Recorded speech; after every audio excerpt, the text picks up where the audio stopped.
Okay. All right, I'll start again. Shabbat Shalom. Shabbat Shalom. First, gotta give all praises, all honor, all glory. Is the mic working? Everything's good? So, 1 second.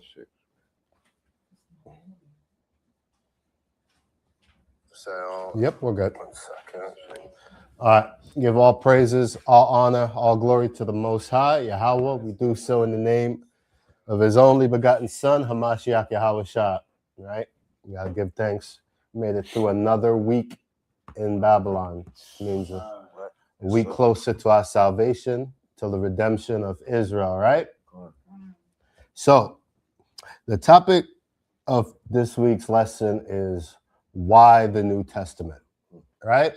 So, whether you're a Christian, you're into Judaism, you're old school, Old Testament only Israelite, even a Muslim, no one questions the Old Testament, right? We all agree on the Old Testament, right? But the divide comes when we get to the New Testament. So for today's lesson, I wanted to go into the significance of the New Testament and why it's so important to us today, right? Even the atheist, gone. But before we do that, I want to play that video. Can you do the share screen? I want you guys to hear something. This is maybe about 2 months ago. This was. I've been seeing this video, but as the decision to teach this lesson came up, fair use. First, I have to say fair use. This is our thoughts and criticism of the content. This is fair use. So I just want you to hear what this woman says, and I want you to pay attention to the video. It's only a minute and some seconds long, but just listen to her and the people that she is teaching. You could bring it up. A very dangerous thing that I'm about to say now, but since I'm a bit dangerous, I'm of the opinion that we need a third testament. Pause it right there. She said, because the Bible has been. She said she's in the opinion that we need a third testament. Right? Can you rewind it a little bit? Because when she say that, I want you to hear something they say in the background. Become problem. A very dangerous thing that I'm about to say. A very dangerous thing that I'm about to say now, but since I'm a bit dangerous. What God said? Say it, Bishop. I'm of the opinion that we need a third testament. She's a bishop. This is a woman because bishop. The Bible has become problematic.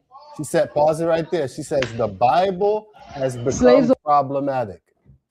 A woman bishop, and if like I listen to my headphones. So in my headphones, you can clearly hear a guy say it, Bishop.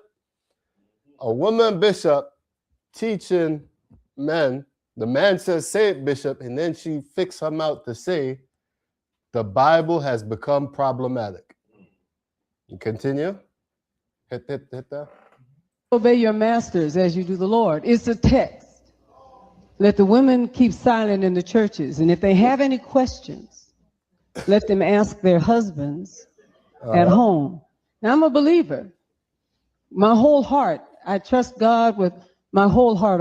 I wake up in the morning talking to God and God talking to me.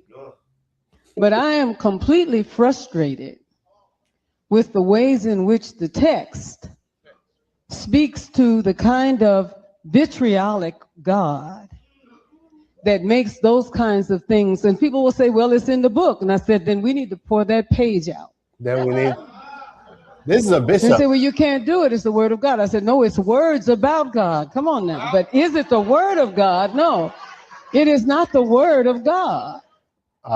So you could stop sharing the screen, right? Now you could do a whole lesson on just that right there, right? You said, her problem, slaves obey your master, right? Now, we all know that is a verse that people use the white man used completely out of context when he was using it to justify slavery, right? And then she has a problem with let the woman be silent in the church, and if she have any question, ask her husband at home. So these are problematic. That's problematic to her, right? So, first off, I mean, I don't really care what she got going on. You know, that's her. And if that guy who says, "Say it, Bishop," if that, you know, if that's who he chooses to follow, somebody who says that the word of God isn't the word of God, then you know. That might have been her husband. Calm.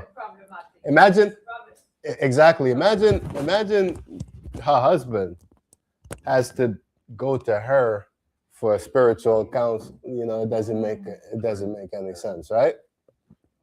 But back to our lesson, right? I just wanted to play that just to let you see what's going on. This video is actually a couple months old, like 2 months old. Okay. And on my YouTube, I follow, I'll say black preachers.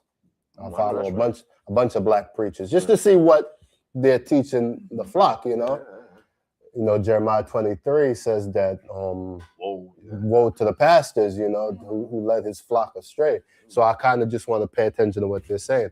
I will give the Christian church credit because all of them came out rebuking her. That video, you know. So yeah, all the major pastors, the Mason, what's his name? Eric Mason. He's in the church in Philadelphia. You know, all the major black pastors, they rebuked her, right? Can I say something pertaining to that? And you already know. I'm pretty sure they rebuked her because a woman's supposed to be silent. They know. Well, that's not why they even rebuked her. Yeah. That's not even why they rebuked her. Nobody rebuked her and said anything about being a woman bishop or a woman pastor. Everybody rebuked her and saying that her problem was with the word of God. That's basically what that part they rebuked her on, right? That part, okay. But for us as Israelites, right? The Bible hits different. The Bible is different for us, right? We're not a part of the cult of Christianity. You know, they like to label Israelites as a cult, but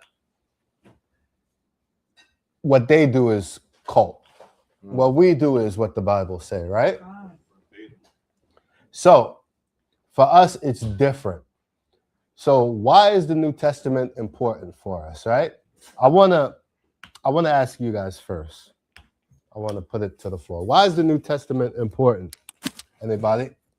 Go ahead. I'm gonna say it's important because all the things that are saying in the New Testament is happening in the world today. Not the whole Bible, but I'm saying the New Testament is like towards the end. Come. Yeah, something share on you? It's God's written word, right?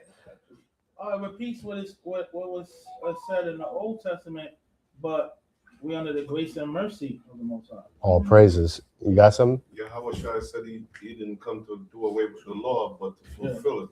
Fulfill it. Mike? Salvation, buddy. Salvation, right? In the New Testament, all that. Come. So the New Testament is important for all the reasons that you guys mentioned, right? And I want to go over, I wrote 4 different things in the New Testament, right? Because we don't look at the Bible the way the Christian church look at the Bible, or the way even the Muslims or anybody look at the Bible, right? Like, we believe this.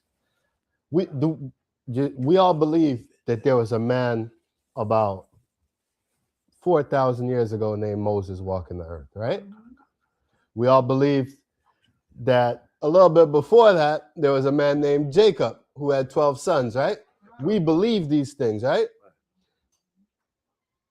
We believe that God made his promises with Jacob, with Abraham, with Isaac, and with Jacob, right? And that in us, we are the receivers of that promise, right? Right? Because that belief is unique. That belief is something that only us Israelites can claim hold to. The Christians will tell you, yeah, they believe it, but they don't believe in the promises that the Israelites get the promise alone, right? They don't believe that we believe the promises is for the Israelites alone, right? What? See, the Muslims contort the Bible. The Muslims twist. The Muslims believe that Jesus, Hamashiach Yahushua, had a book that was called the Gospel.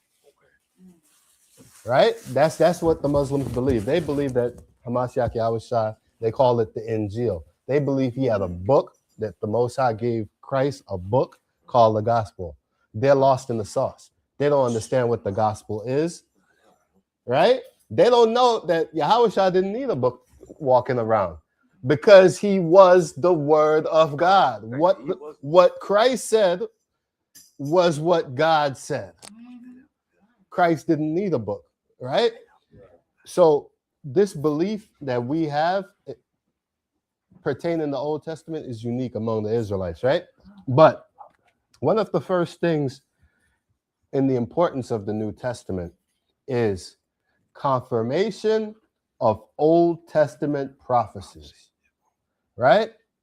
Now, let's go to, Zach, you have your mic, you have your sword. Let's go to Deuteronomy chapter 30 and verse 1.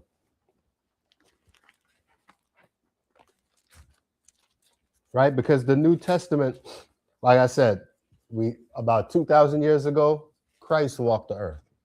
About 2,000 years before Christ, Moses, about 12 to 1,400 years, Moses walked the earth, right? So when Moses was alive, he prophesied certain things. Not only did Moses give us the law from the Most High, but hold that right there. Let's go to Nehemiah chapter 8.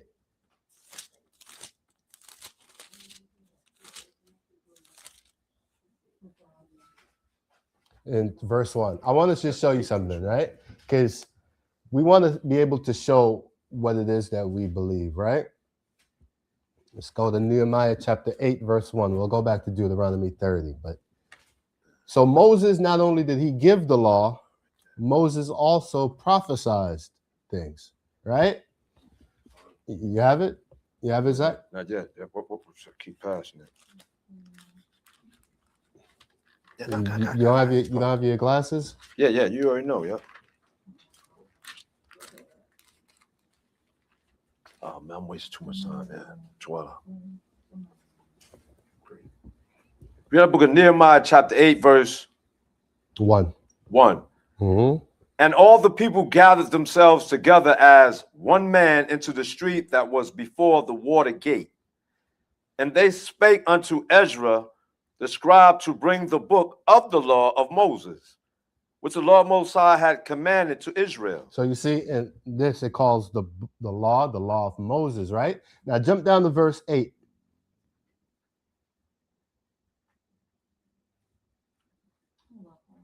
Nehemiah chapter 8, verse 8.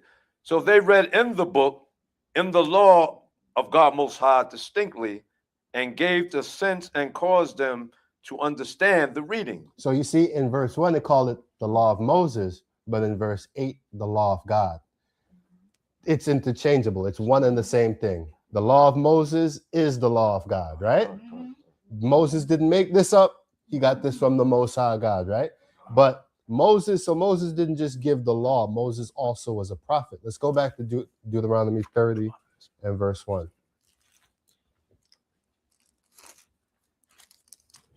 The book of Deuteronomy, chapter 30, verse 1. Mm-hmm. And it shall come to pass, when all these things are come upon thee, the blessings and the curse, which I the Most High have set before thee, and thou shalt call them to mind among all the nations, whether the Lord Most High thy power hath driven thee. So before we even got into the land, the Most High prophesies that he's going to drive us out the land.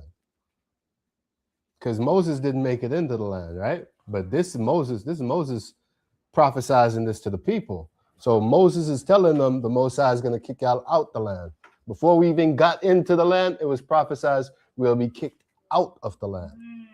Right? Let's continue. Verse 2. Verse 2. And shalt return unto the Lord Most High thy power, and shalt obey his voice according to all that I command thee this day, thou and thy children, with all thy heart and with all thy soul. Yep. That then the Lord Most High thy power will turn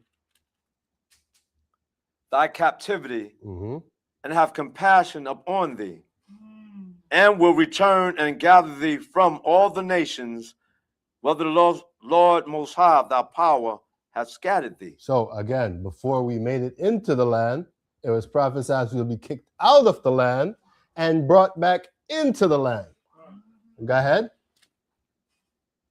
If any of thine be driven out unto the outmost parts of heaven. You said it correct. Even though it says outmost, that's how you would pronounce it. Because like if you look into like 16th century English, a lot of the spelling is different than how we would spell it now. Exactly. Yeah, that right, would be utmost, othermost. Go ahead. Yeah.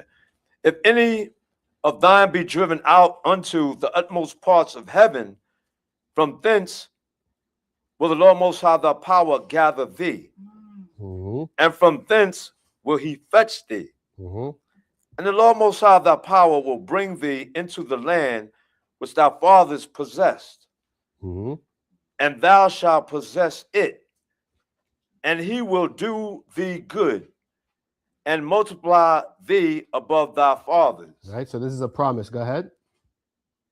And the Lord Most High thy omnipotent power will circumcise thine heart and the heart of thy seed, to love the Lord Most High thy power with all thine heart and with all thy soul. So you could drop that for there, right? So we see a promise that the Most High, before we got into the land, he promised he's going to kick us out, and then he's going to bring us back in, right? Let's go to Isaiah 28. Let's start at the top. I just want to show some Old Testament prophecies, and then we'll see those fulfillment, a confirmation of those in the New Testament. You have a question, Sharwanya? Why he took us out? Well, the taking us out. So the Most High cleared off the land, right? Brought us into the land, gave us the land, because the Most High keeps his promises. He promised Abraham, Isaac, and Jacob that their seed. Remember the story with Lot and Abraham when they had issues, right? When they had too much servants and cattle amongst themselves. So Abraham had Lot pick whichever side he wanted, and he chose the side over Jordan. And he went there. And literally the night he left, the Most High visited Abraham and told him, look on this side now. As far as your eyes can see, this is your land that I'm giving you. Right? This belongs to you. And your seed are going to inherit this land. So the Most High didn't lie, right? Abraham, Isaac, and Jacob, like I said earlier before we got into the scriptures, we believe that we are the fulfillment of those promises, right? So the fulfillment of the promise he gave to Abraham is we'll have to take that land, right? But a part of this, and I'm glad you asked this question too, a part of this comes with a covenant, an agreement between us and the Most High, right? We didn't keep our part. Huh? The agreement, yeah. Sure. What about Canaan? No, so we didn't keep our end of the agreement. So the Most High, as part of the agreement, it's like you go to the bank, right? And you take out a loan. Well, a part of the loan says that if you rescind on this payment, you miss a certain amount of payment, we could come and claim whatever you have as ours. Well, a part of the Most High's covenant with us is if we don't do what he says, he's going to punish us. And one of the punishments involved is kicking us out the land. Right? We didn't keep our end of the agreement, so the Most High kicked us out the land. Right? Everything, man. All right, so let's go. Which one I said just now? Said Isaiah Deuteronomy- 28. Isaiah 21. Yep, come. Read the book of Isaiah, chapter 28, verse 1. Woe to the crown of pride, to the drunkards of Ephraim. So who's the Most High talking to here? Ephraim. Ephraim, right? Yep. But when he's talking about Ephraim, who's he talking about? Us. The northern kingdom, Kingdom, yeah. because Ephraim is the head of the northern kingdom. Go ahead. Whose glorious beauty is a fading flower. The Most High said that the beauty of Ephraim is a fading flower. It's like a dying flower. That's a nice symbolic poetry to let you see how the Most High is looking at them like, this poor flower's about to die. That's what it says, right? He says his beauty is like a fading flower. Go ahead. Which are on the head of the fat valleys of them that are overcome with wine. So it's exactly. It's like they got a crown on of dying flowers. Go ahead. Behold, the Lord Almighty Most High hath a mighty and strong one, which as a tempest of hail and a destroying storm, as a flood of mighty waters overflowing, shall cast down to the earth with the hand. Mm-hmm. The crown of pride, the drunkards of Ephraim, shall be trodden under feet. So the Most High is showing he's doing away with Ephraim. Like, and not just that, he said that he has a strong one. He's going to send somebody for Ephraim that's going to trod them under feet, that's going to overthrow them, right? Go ahead. Let me see. First, Isaiah 28, verse 4. And the glorious beauty which is on the head of the fat valley shall be a fading flower. So that beauty that's on the Ephraimite's head is going to be a fading flower again. He used that imagery. Go ahead.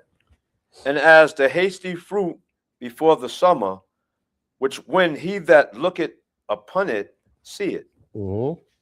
while it is yet in his hand, he eateth it up. So he's comparing Ephraim. He said that people that he's going to send is going to look at Ephraim like a fruit that's right before summer.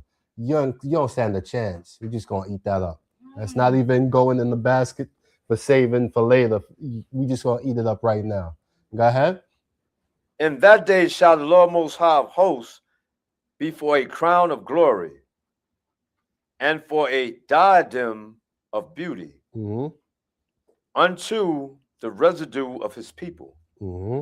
and for a spirit of judgment to him that sitteth in judgment, and for strength to them that turn the battle to the gate. So the first 4 verses talking about putting away Ephraim. This next one is talking about restoring Ephraim. In that day, he's gonna be so he compared them as a crown of dying flowers. But then in this verse it says, shall be a crown of glory and a diadem of beauty. A diadem is like the gem inside of a crown. Like this would be considered a diadem, right? So the Most High is saying he's going to be the beauty for them, the crown, that he's going to give them the crown now, right? So he's showing put away, bring them back, restore, right? Continue. Verse 7, Isaiah 28, verse 7. But they also have erred through wine Mm-hmm.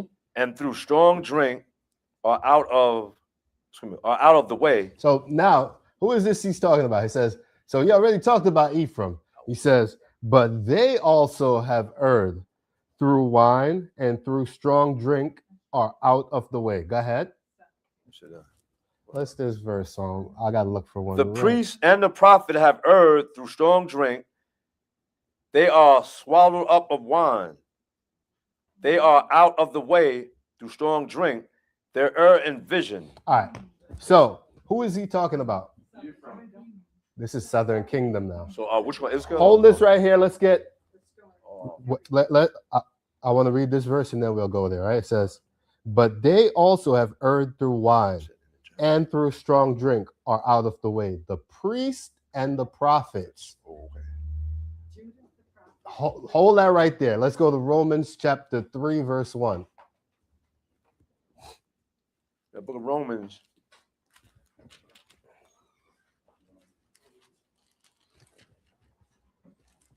Chapter 3, verse 1. Mhm. What advantage then hath the Jew?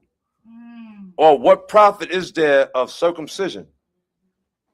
Verse 2. Much every way, chiefly because that unto them were committed the oracles of the Most High Power. So the oracles of God, the words of God, the prophets. The Jews were the prophets. Judah, southern kingdom, was the prophets. You understand?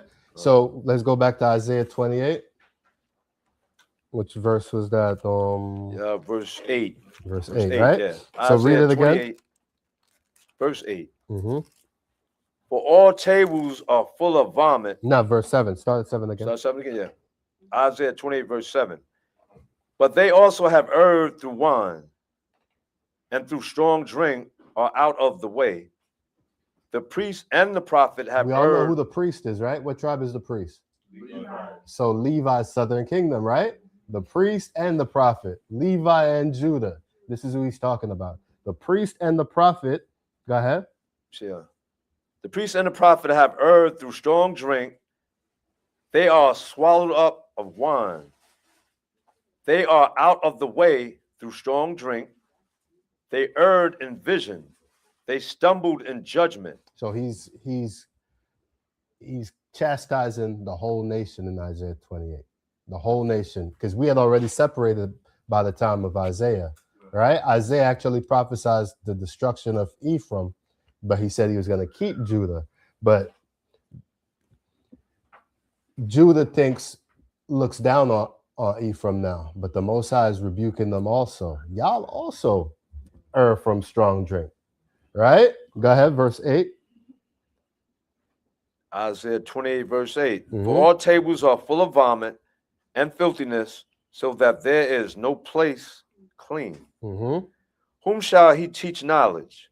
And whom shall he make to understand doctrine? Mm-hmm. Them that are weaned from the milk. So, we always use this. This is how we understand the Bible, right? Go ahead.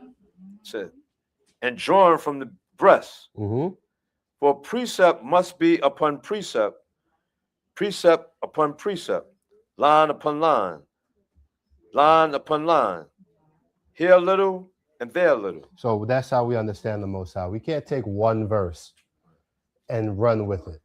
We can't just take one verse and run with it. We have to understand what the Most High is talking about. He's going to here a little, there a little. We're building up the understanding. You got something? And that's what they're doing in the world today. That's why I be forced doctrine, keeping the people like this. I was want to say exactly. They'll build scattered. Like take for example the Pentecostal church. They build their whole doctrine off Pentecost. Acts chapter, what's that? Chapter 2, right? They build their whole doctrine off that. But the Most High says here a little and there a little. You're not going to get the understanding of the Most High off one verse. Let's continue. Yeah. It's at verse 11. 11, yeah. Isaiah 28, verse 11. For with stammering lips and another tongue will he speak to this people. So you see, that's prophesied right there. We'll lose our language. But the Most High is still not going to cast us off. It says, with stammering lips and another tongue will he speak to his people. Will he speak to this people? Go ahead.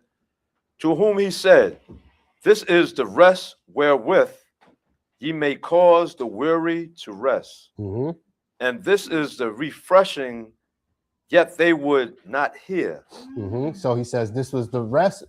This was supposed to be, when we got into the land, that was supposed to be our rest. But we wouldn't listen. Go ahead. But the word of the Lord Most High was unto them precept upon precept, precept upon precept, line upon line, line upon line, here a little and there a little. So the Most High confused them. What was supposed to be understanding for us, they use it now to not understand the Most High. You understand that precept upon precept is supposed to be how we get the understanding of the Most High, Right. but they use it in another way, opposed to the Most High. Go ahead. That they might go and fall backward and be broken and snared and taken. So they use the precept upon precept so that they could fall backwards and be snared and be taken away, right? They have no understanding. Hold this right there. Go to fast forward to Isaiah 29, verse 10. Or 10, I'll say 14. Okay. Remember Isaiah chapter 29, verse 10. For the Lord Most High have poured out upon you the spirit of deep sleep, Mm-hmm. and have closed your eyes, the prophets and your rulers, the seers hath he covered. So the Most High poured out deep sleep upon this is Southern Kingdom, right? Go ahead, continue. And the vision of all is become unto you as the words of a book that is sealed. And that's why what's this Creflo Dollar said he won't teach the book of Daniel unless somebody give him $1 million. The book is sealed, right? They're not going to teach prophecy. You really think that's why he's not doing it, or is it because he can't understand it? That if he go into the book of Daniel, it's going to contradict what he teach. Exactly. That's why they're not going to teach. Because it's The churches do not teach prophecy. No, they don't. The book of Revelation says prophecy is the spirit of Hamashiach. So if you ain't teaching prophecy, you don't have the spirit of Christ. Right? Go ahead. I want to say something to what you said about Creflo, right? Mm-hmm. He said, and people can Google up, it's one of his tapes. He said, throw away all your books. And he said, throw them away. Mm-hmm. Yeah. These churches teach, they teach that to want to keep the law is wicked. Yeah. That's what they teach, right? So let's continue with Isaiah 29, then we'll go back to 21. The book. With Isaiah 29, verse 11. Start again. No, verse 12. No, 11. Verse 11. 11 again? Mm-hmm. Yes, sir. Isaiah 29, verse 11. And the vision of all is become unto you as the words of a book that is sealed, which men deliver to one that is learned, saying, read this, I pray thee. Mm-hmm. And he said, I cannot, for it is sealed. Right? The words is of the Most High is sealed to the preachers. Right? Unless you have the spirit of the Most High, you're not going to be able to understand this. Go ahead. And the book is delivered to him that is not learned, saying, read this, I pray thee. Mm-hmm. And he said, I am not learned. Right? So the Most High said that he would put that spirit of sleep on us, and we're not going to be able to understand this Bible, right? So let's go back to 28. We was at verse 12. 14? 13. 14. 14. Yeah. That book of Isaiah chapter 28, verse 14. Wherefore, hear the word of the Lord Most High, ye scornful men, Mm-hmm. that rule this people which is in Jerusalem. Uh-huh. Because ye have said, we have made a covenant with death. So you see what we did? We made a covenant with death. Go ahead. And with hell are we at agreement.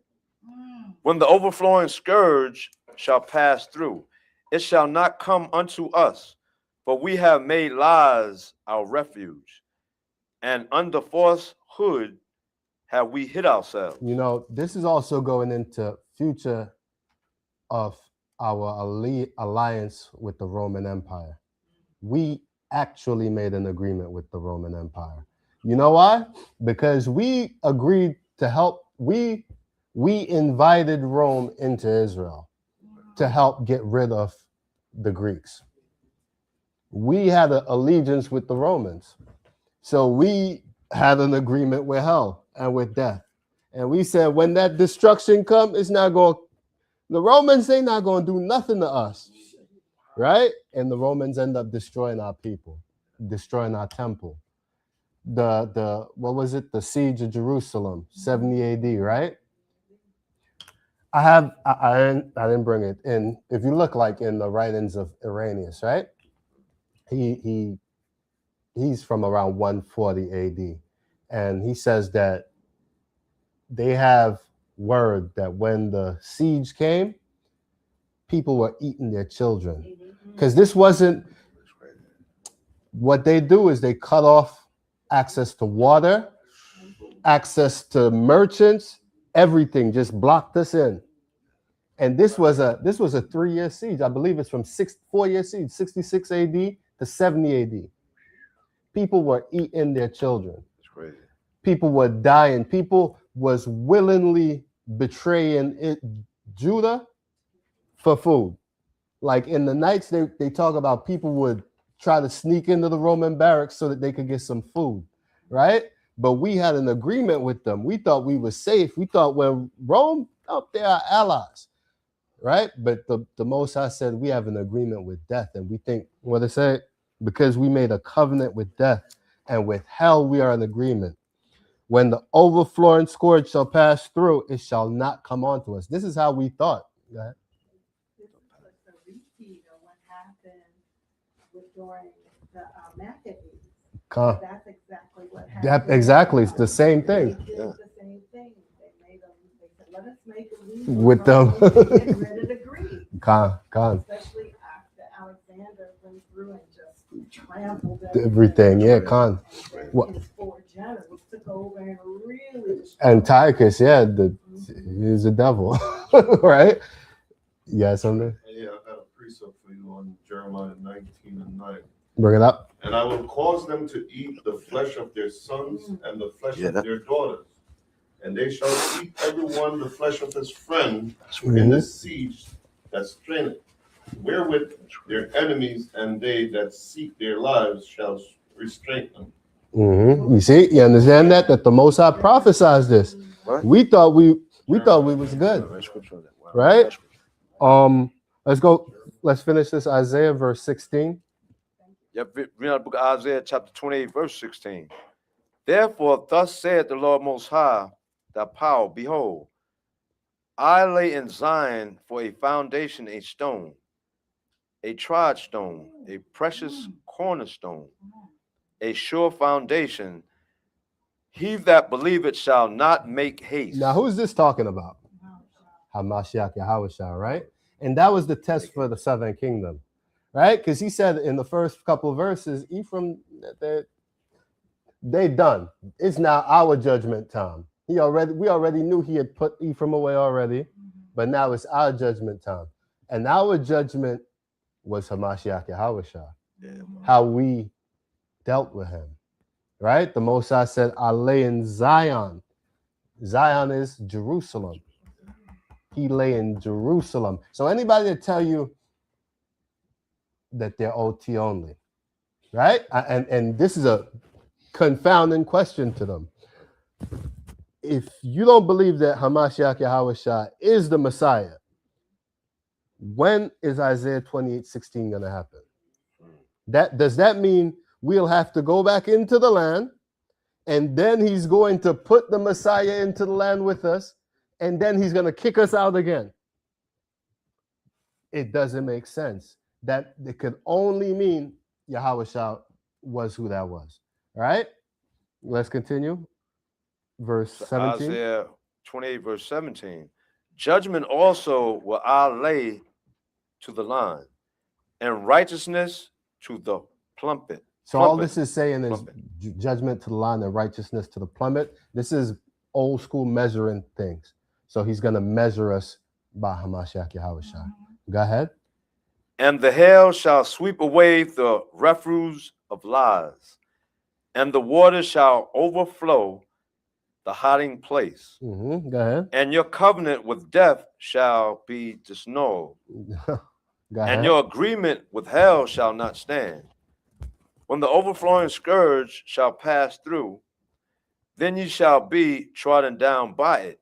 So the Most High is saying, he's going to disannul your covenant with the Romans, and they're going to destroy you. And your bed of lies, that's your refuge, ain't going to stand. You're just going to get swept away in this destruction. Go ahead. From the time that it goeth forth, Mm-hmm. it shall take you, for morning by morning shall it pass over, by day and by night, Mm-hmm. and it shall be a vexation only to understand the report. So that you could understand who this person was. That I always say that Yarapa taught that class, and it struck me where the Yahweh Shah gave the parable of the vineyard about the man who left his vineyard to husbandmen, and they killed the husbandmen. Then he sent his son, and they killed his son. And Yahweh Shah ended the parable with a rhetorical question to the disciples. He said, "What do you think the owner of that vineyard will do to those servants?" That blew my mind, because it's like, bro, we kill the prophets. Yahweh Shah said it. Jerusalem, Jerusalem, that kill the prophets. We kill the prophets. We kill the son. So what do we think God is going to do to us? Right? And this is what Isaiah 28 is going into, that it's going to be so that we can understand. He's going to give us this vexation so we can understand. Verse 20. Yep. Verse 20 out of Isaiah 28, verse 20. Mm-hmm. For the bed is shorter than that a man can stretch himself on it, Mm-hmm. and the covering narrower than that he can wrap himself in it. Mm-hmm. So what's this saying? The Most High is letting you know you're not gonna be comfortable. Your bed too short, your legs hanging off, you turn over the cover, no comfort. The Most High is not giving you no comfort. That's what he's saying. Yahweh Shah was the judgment, right? Ultimately, we failed the judgment, and this is the reward for it. That's very interesting, because that is also like reminiscent of what Paul said about how, he has this thorn in his side. There's no comfort. There's no comfort. No matter whether you are keeping the law Or not, you're yeah. still not going to be comfortable until you have a shot return. Khan, we're under that punishment, right? So before we go into the fulfillment of these, I got a couple things that I want us to read. Now, the term New Testament, can you click on that first one there? The first thing right there, yep, at the stage. We're just gonna go through a couple of these real quick. It says add the stage. You see that button right there? Yep. All right. So I want to let you understand where this term New Testament even came from, right? So can you read that, Zach? Or I could read it. There, but you can widen it with the glasses there. I'll read with it. the glasses on. I'll It's read just it. for the book. All right, cool. I can read that though. So You can widen it a little bit. can you scroll on it? You click in it, scroll it. This is the team New Testament, term New Testament poem. No, it's okay. I'll read it. It Nah, says, I can read it. you got it? Got it. Yeah. You can't widen a little bit, but still it says the term, the New You Testament. should be able to just click in the black spot right there. Yeah, there you go, right there. Just bring it down though. Bring it down so you Down can a read. little No, you good. Okay, the term New Testament was coined by the early Christian writer Tertullian, c. 155-240 AD, to translate the Latin novum to testatum, Testamentum. the testamentum, which references the New Covenant. The actual collection of 27 books we use today was assembled originally by early church leaders and officially recognized through centuries of church tradition. So the term, the New Testament, was not applied to what we call the New Testament until around 155 AD, right? And it was ascribed to Tertullian, right? Read Next one. mhm. The naming and compilation process happened gradually. The name Tertullian was the first to use the phrase widely. Mhm. It is the Christian adoption of a Adaptation. concept found in the book of Jeremiah, which speaks of God the Most High establishing a new covenant with his people. So the word New Testament comes from the Latin word Novum Testamentum, which means New Covenant. Right? Go ahead. The book names. Yep, the book names. Individual book names and ascriptions were assigned over a century after the texts were originally written. For example, the four canonical Gospels, Matthew, Mark, Luke, and John, remain anonymous until Church Father Irenaeus explicitly attribute them to these authors around 180. All right, you should take that down. Take that down and go to the next one. Now, I want to say something about this. Now, how did they know who wrote what? They followed what is in the scriptures. For example, John was in Ephesus, right? John preached. So what they did was they tracked which disciples and where they gathered the books from, and that's where they ascribed this to Matthew, this to John, and so on, right? But it wasn't put together until really late, right? Hit the second one. This is just some facts about the New Testament, right? And how we get the scriptures.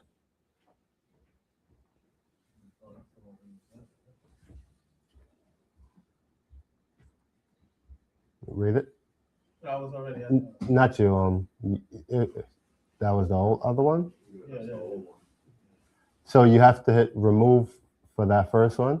Oh, okay. Okay, and now it's there already. So you just big it up, like make it maximize it. It's already there. Okay, now okay. Wait, I got it. Wait, what? All right, the top is gonna go. Go ahead.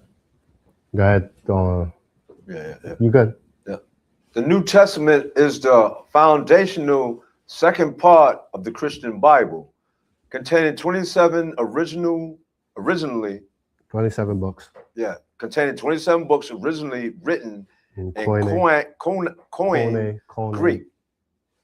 It details the life, teachings, death, and resurrection of Yahushua Mashiach, the chronicles, the origins, and doctrines of the early Christian church. And this is very important also, because we have, I'll get to that in the importance of the New Testament, but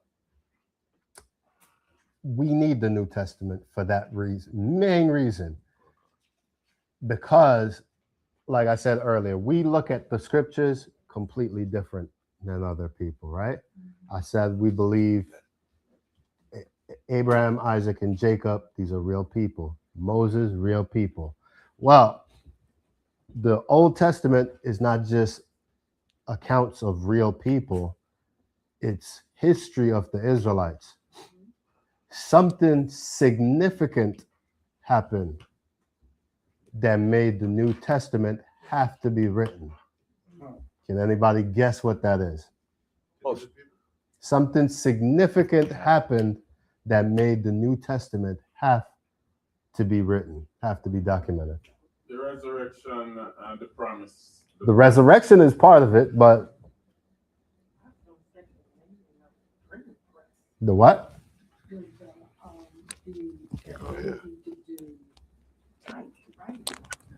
Well, Them to, what am I trying to say? he said resurrection. Y'all both are correct, right? I want to say this, but that's the second half of it. Anybody? The prophets, the resurrection. The importance, the reason I'll say this plain. The most important reason that the New Testament has to be written and recorded is because the prophesied Messiah was born. They have to record this. This is very important. Imagine the Bible we had right now only had up to Malachi. Right? up to what's the last book in the Old Testament? It's Malachi? Malachi, right? How would we know that Christ born, lived, and died? It is very important for us to know that Christ born, lived, and died, right? Because throughout the Old Testament, there's prophecy of this Messiah coming. So it's very important that we know that the Messiah came, right? What? Because if you go in Genesis, there's prophecies of Yahushua, right? Exodus, prophecy of Yahushua. Throughout the Bible, prophecies of Yahushua. Even a book like Job, prophesy of Yahushua, right? Throughout the scriptures, the prophecy of this Messiah to come. Now, me, let's say I lived in Jerusalem, right? Let's say 40 AD. Christ is dead 7 years now. Let's say 40 AD. I'm a Jew, but I don't live in the land. I live in Africa. I live in Egypt. How am I supposed to know that the Messiah came? Somebody had to write. And that's what people don't understand the Bible. That Matthew, Mark, Luke, and John, these are eyewitness accounts. Right? These are eyewitness accounts. People, this is so significant, right? Like we're the 12. We followed Christ around. Christ died. Bro, we got to tell somebody. we can't just sit on our hands with this. We can't just say, well, he died. Take this to the grave. No, we have to tell somebody about this. We have to tell people about this. So we have to write this down and let people know. And the criticism that people give against the New Testament is the strongest proof of it. That when they say, well, Mark and Luke wasn't the 12, they weren't disciples. Well, that's even more proof that not only did Matthew and John feel the significance to write his life, people that came after the fact heard this and said, we need to tell somebody about this. Right? And hold. Exactly. Khan, let's go to Luke chapter 1, verse 1. I want to show you something that's very interesting. Like, it is so interesting that, let's read Luke 1 verse, we'll go to 3. 1 verse 1 to 3. That book of Luke, chapter 1, verse 1.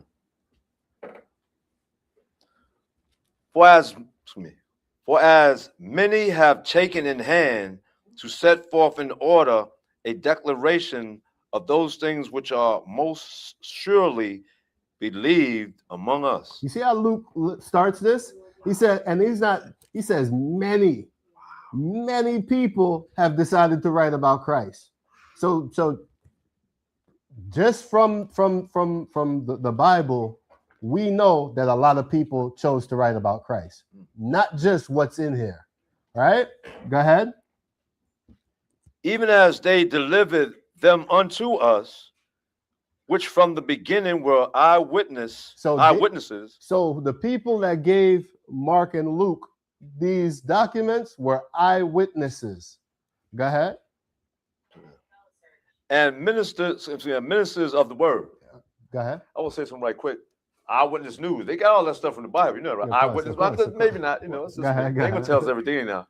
But the scripture I want to read. Go Verse yeah. 3. It seemed good to me also, having had perfect understanding of all things from the very first, to write unto thee in order, most excellent Theophilus.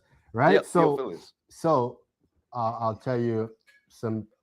You might not have been aware, but if you read, you probably could have been aware. The book of Luke and the book of Acts is one book. Oh, okay. The book of Luke and the book of Acts is one book. It's literally to the same person. To Luke writing it to Theophilus, right? And so Luke is letting you know that it says, and it seemed good to me also, having had perfect understanding of all things. So Luke heard it and he got done like, yeah, I understand this perfectly. And it's up to me to let you know how it happened. Yeah. You know, it sounds like black people. Let me put you on game. And they always say that, right? Yeah, they always say that. See, I was told, I had heard, right? And he go ahead and he write his what is told to him by people who were eyewitnesses of it, right? Yeah, right. Con. And that to me is perfect. That to me is perfect. Because if this man Christ lived, if what we believe happened, right? Somebody would have wrote about it. And not just them people that did it writing about it, they would have told somebody, and then other people who believe would have been like, yo, this can't die with me. Let me pass it on what I know, right? And that's how people work. That's how humans are. If I seen, I'll use a modern thing. If you was like ground zero of 9/11, you would have told somebody about it. Like, yeah, bro, I was like perfect view. I seen all, and you're gonna tell somebody. That's how humans are. We seen something spectacular, something amazing. We have to tell somebody. And that's what's going on in the New Testament. Matthew and John were eyewitnesses. They were of the 12. They seen something spectacular, wondrous, marvelous, miraculous. They had to tell somebody. Their students had to tell somebody, right? And we know, you see it in Acts. Give me 1 second. What's that? Read verse 4. In the book of Luke, chapter 1, verse 4. That thou mightest know the certainty of those things wherein thou hast been instructed. It says that you might know the certainty of those things wherein thou hast been instructed. So we don't even know who Theophilus is, but all we know is Theophilus is a fellow believer. Yeah. Right? Luke is writing it to him, letting them know, and letting you know, Theophilus, the certainty in the things that we told you. Right? Yeah, I want to say something pertaining to you saying. You see how, because we know this is by the Spirit, right? If people not walking in the Spirit, you're going to want to, if you're not walking in the Spirit, you're going to do things contrary to the Word of God. And that's what people doing out here today. And then these churches never say one last thing. They keep us divided. They don't want us. They want us to share their doom. They don't want us to know this. I wanna read a couple things. Then let's go to Acts chapter 12. I just want to show you something. That's right.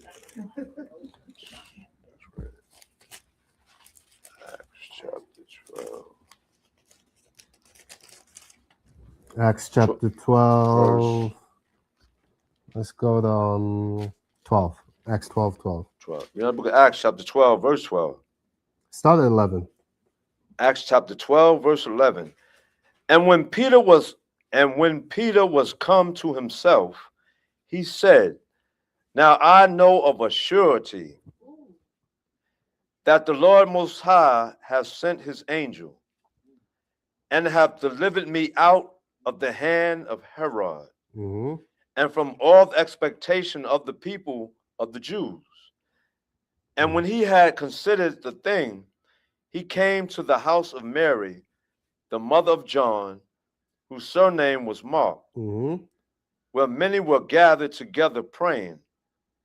And as Peter knocked at the door of the gate. That's the wrong one. I'm sorry. I'm looking for Acts 15, Salakia. I want to show you Mark in the scriptures. 15:12 or no? 15:37. 27? 37. 37, okay.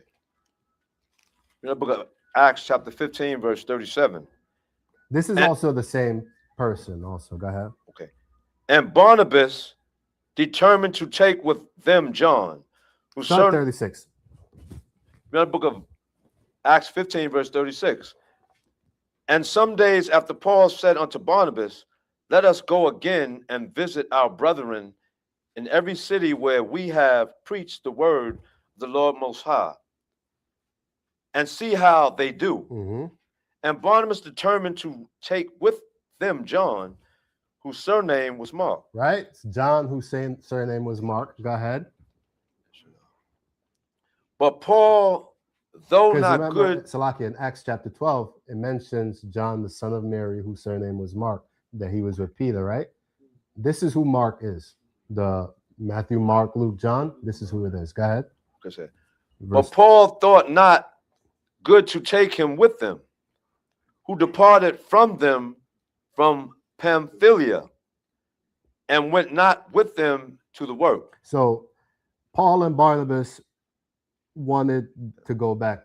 Paul and Barnabas, read Acts. They originally went out together. They went to teach, right? They were gone from Jerusalem for a while. They decided, let's go back to Jerusalem to teach, to see the brothers, right? Barnabas said he wanted to take John, whose surname is Mark. Paul says, but Paul thought it was not good to take him with them, who departed from Pamphylia and went not with them to the work. So Paul separated from Barnabas and Mark, right? And he went on his own. Go ahead. It says Verse 15, verse 40. no, I mean verse 30. 30. 39. Pardon me. And the contention was so sharp between them that they departed asunder one from the other. And so Barnabas took Mark and sailed unto Cyprus. Right? So we see Luke, who is the author of Acts, knew who Mark was, right? Also, it shows these are apostles. These are, and they had disputations among themselves. It says they had sharp contention amongst each other. Like, nah, I don't want to take them, bro. Like, I'm not taking. You understand? Like, you go, you take them, and I'll go separate, right? Because ultimately, we know from history that Mark was a student of Peter's. Luke is a student of Paul, right? So you see, like, not separate schools or anything, but it's like, that's my, like my spiritual son, your spiritual son, right? So we see in history that these people, it's a community, right? It's a community. They know each other, right? So now we had read let's continue. A Katazar. Can you bring back up that for me?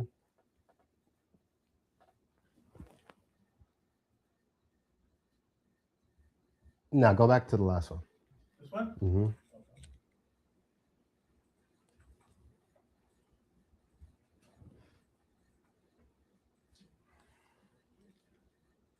It's up already. It was up already.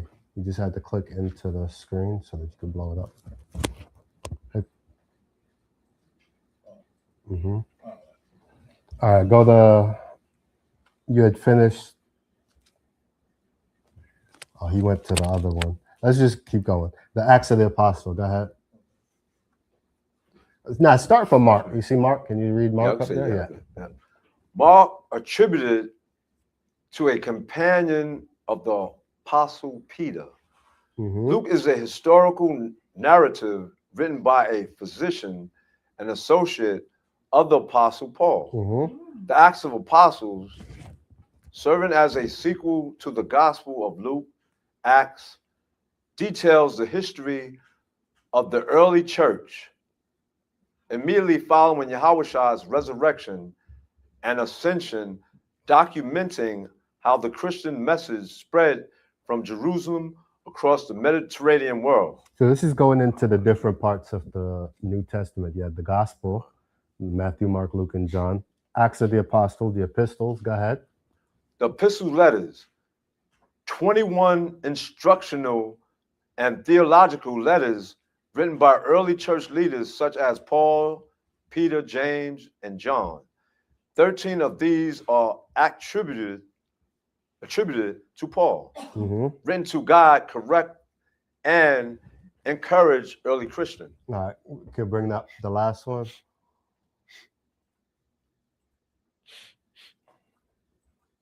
You could just hit escape and it's gonna back out.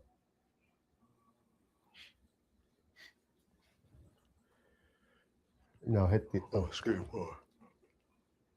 the next one. Right here. Mm-hmm. Go ahead.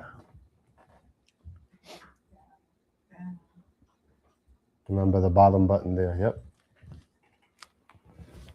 Revelation. Zach. Yeah. Revelation, the final book in the canon, also known as Apocalypse, written by the That's so we know that it was written in Greek.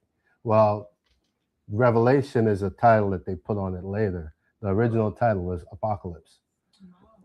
Go ahead. Yep, so the final book in the canon, also known as Apocalypse, written by the Apostle John. Mm-hmm. It contains apocalyptic and prophetic visions meant to provide challenge and comfort to believers regarding the ultimate triumph of God Most High over evil. Mm-hmm. Go ahead. Historical context. Historical content. Original language, Koine Greek, Mm-hmm.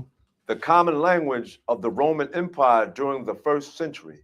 Composition, written over a period of about 50 years in the second half of the 1st century CE. So you see that in the second half, over about 50 years in the second half of the 1st century, right? So the 1st century is 0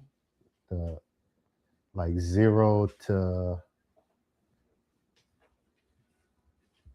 what's his name? 0 to 100. That's the 1st century. No, that's the 100 to 200, right? So go ahead. Canonization. The 27-book collection was gradually recognized and finalized by the early church councils in the late 4th century CE. Right? So no one's ever questioned what books are in the Old Testament. The only reason they have the canonization issue on the New Testament is because you had this thing known as the what do we call these people? They're it's Greek. It's a bunch of writings people were writing, like the Gospel of Barnabas. There was a bunch of books written around that time, and they were claiming that Gnosticism. That's the rise of Gnosticism.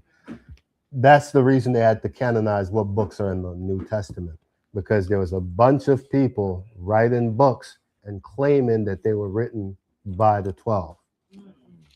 And it got to let me take you back to how it was. Like, picture Christ, right? Christ died. His teachers follow after him, teaching this, right? They're becoming more powerful.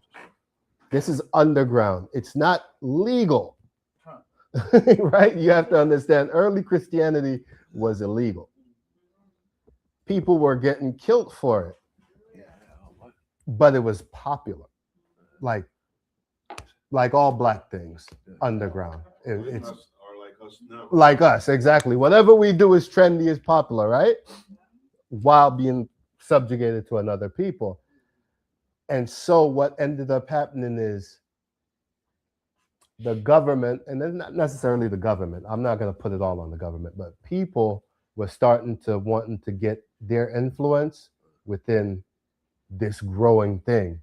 And so they start coming up out the woodwork with, oh, well, we got the book of Thomas. We got the book of whoever, right?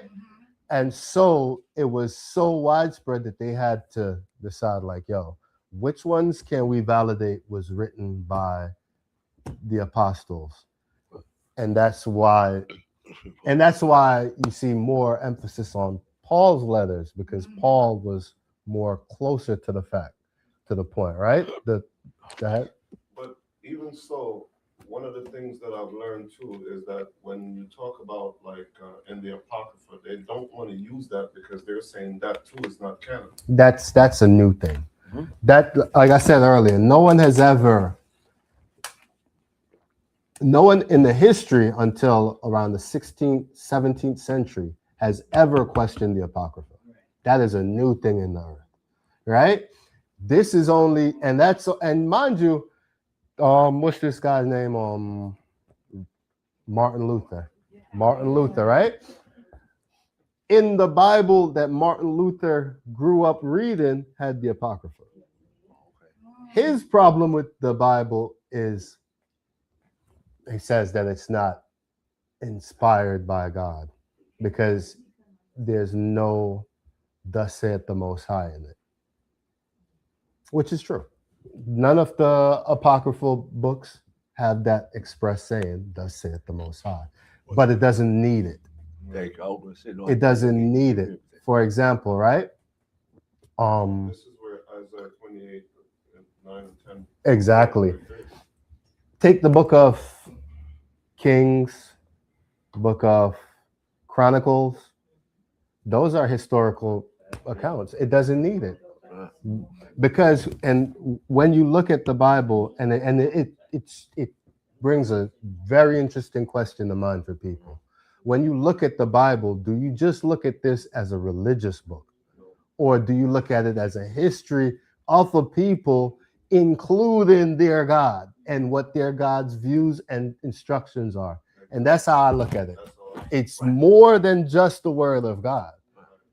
Our constitution, Our culture. Our culture, our constitution, our history, right? This is all in the Bible. And Martin Luther, Edomite, he don't see the need for those things, right? But Martin Luther grew up with his Bible having it. It's only until the 17th century that came in. Nobody's ever questioned that. No one has ever questioned the Old Testament, period, right? Period. No one has ever questioned the Old Testament because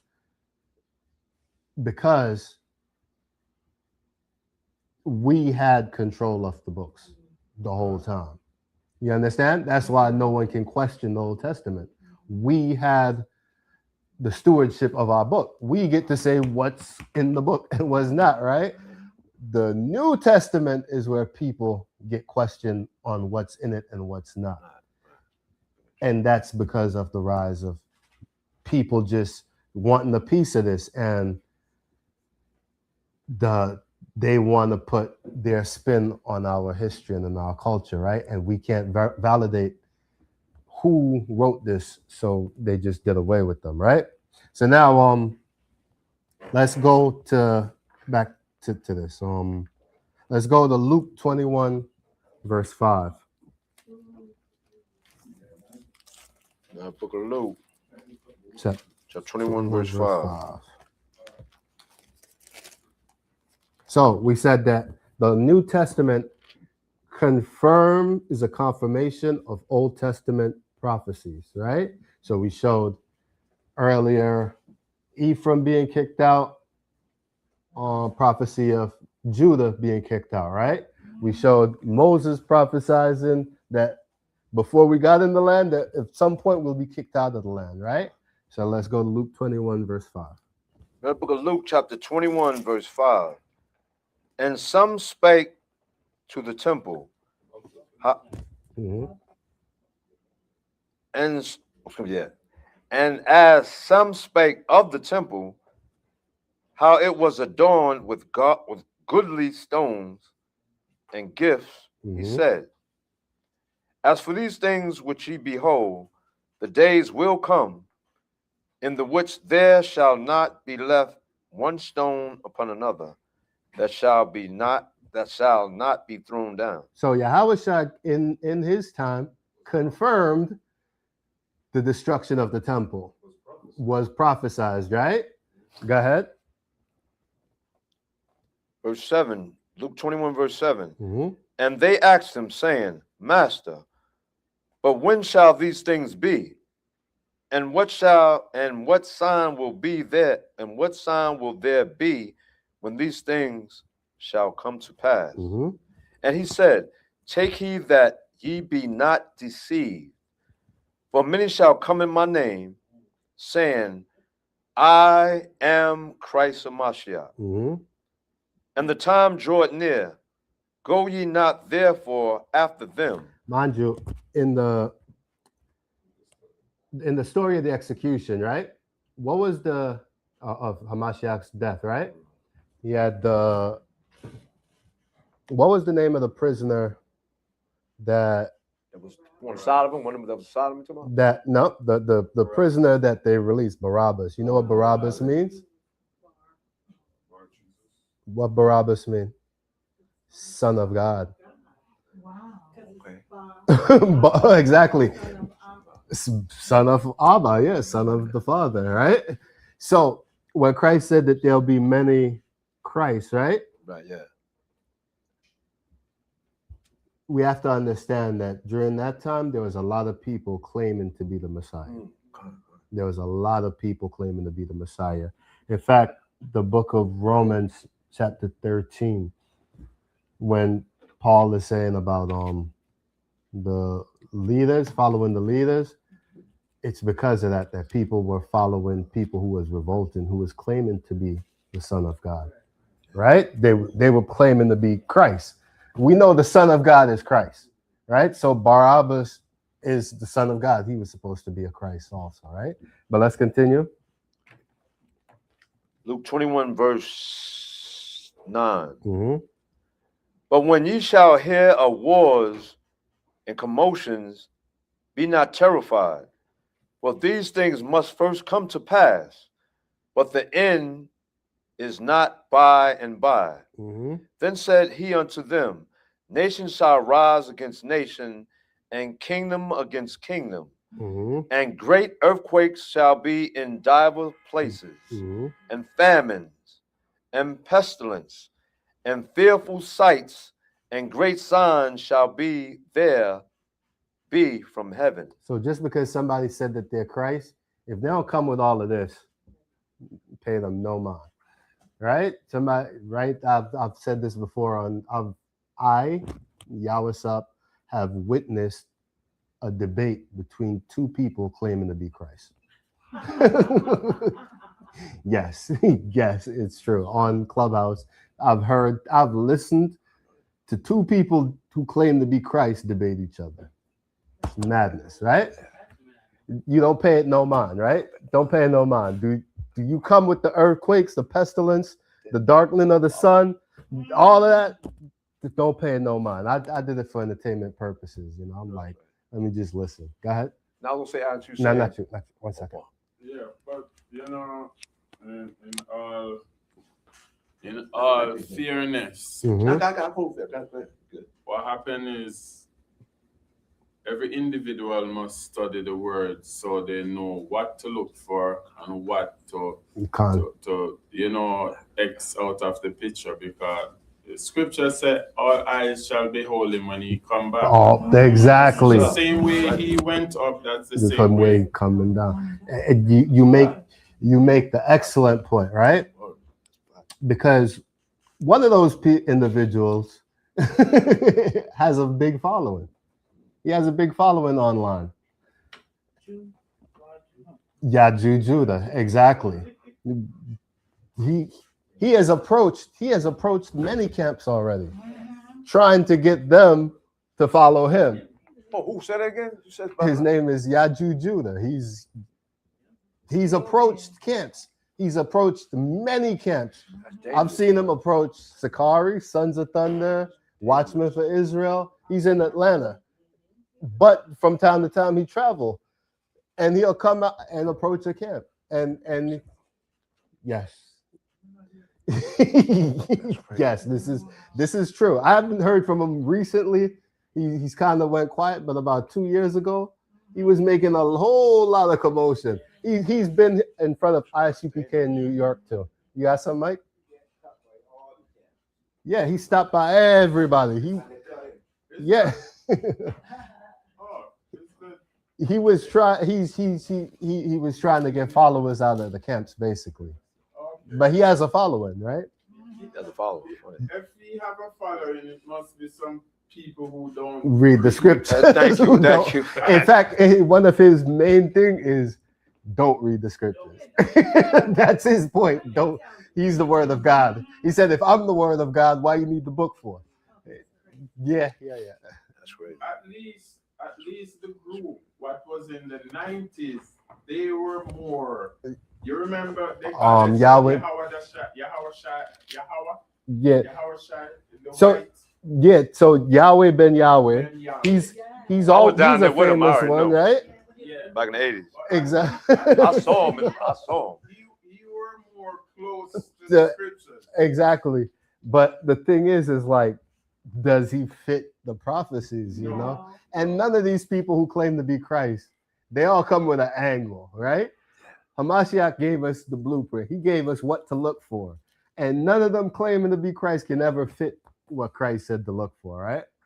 But the one that's fitting the description is going to be Christ, right? Let's continue. Go ahead. I want Yes. to say something right quick pertaining to when you're saying about the Mashiach. I know everybody, y'all probably saw that, but anyhow, right there on what is that?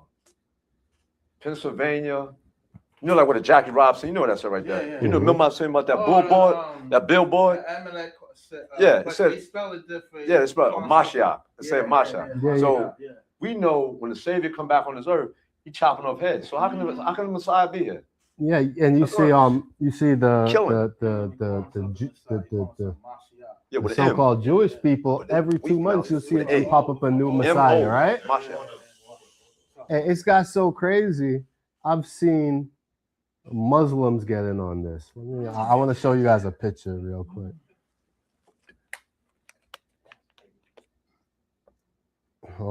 Yeah, Muslims have gotten in on this Messiah craze, and it just goes to show that the word of Hamashiach Yahushua is true, right? Oh, I didn't save it. Shoot. But I've seen it. Here it is, right here. I was coming home from work at night, and on 42nd Street, before I go in the train station, I seen this. It says, "Love for all, hatred for none. The Messiah has come. www.muslimsforpeace.org." So Muslims are now getting them. I'll pass it along, but yes, Muslims have gotten in on this. You can't really see it too clear, but yeah, Muslims have gotten in on this Messiah craze. And to me, when I seen it, all it meant for me was just a reaffirmation of what Yahushua said. Many people are going to be climbing Christ at that time, because we know what Christ means, Messiah, right? So all that was for me when I seen this. And where was this? This is January 23rd. I seen this earlier this year, right? So all this is just reaffirmation, reconfirmation of what Christ says. Many people are going to come around claiming Christ, but if they ain't got the proof with it, that's just words, right? Let's continue. Yeah. Verse You know, 12. because Luke chapter 21, verse 12. 12. But before all these, they shall lay their hands on you and persecute you, delivering you up to the synagogues and into prisons, being brought before kings and rulers for my name's sake. Mhm. It shall turn to you for a testimony. Settle it therefore in your hearts. So you see that? It says, you're going to bring us. Listen, it's a heavy thing to follow Christ, right? It's a heavy thing. Know the cost, right? That just as our Lord died, the scriptures say as a king, so is his subjects, right? Just as our king died, we have to be willing to give it up to. Right? Just as our king died, we have to be willing to give it up.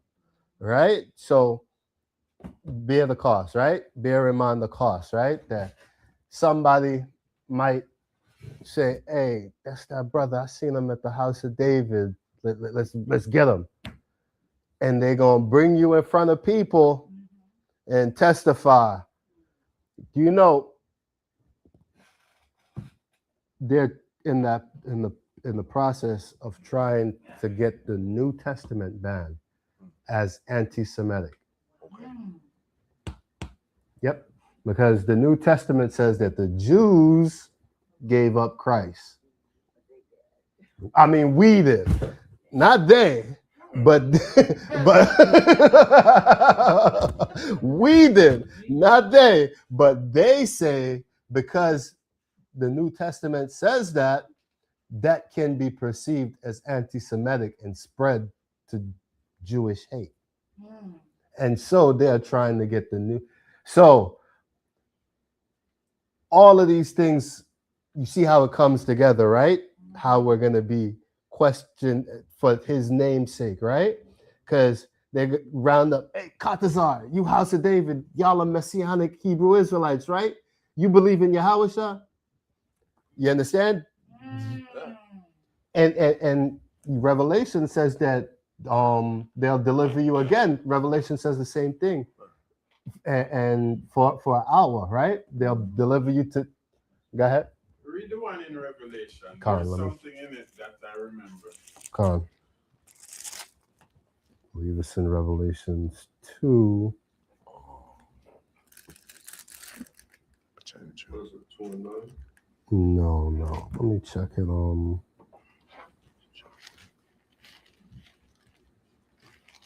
Let me just search for it. But you continue reading Luke. Let me look for this real quick. All right, yep. Yeah, book of Luke, chapter 21, verse 14. Settle it therefore in your hearts, not to meditate before what ye shall answer. For I, Yahushua, will give you a mouth and wisdom, which all your adversaries shall not be able to gainsay nor resist. And ye shall be betrayed both by parents. Go ahead. And you shall be betrayed both by parents and brethren and kinfolks and friends, and some of you shall be caused to be put to death. So you see that? It says, let me go back, right? It says, and it shall turn to you for a testimony. So they're going to put you on the stand. They're going to put you on the stand, right? But Yahushua says, settle it therefore in your hearts, not to meditate before what ye shall answer. So don't even think about it.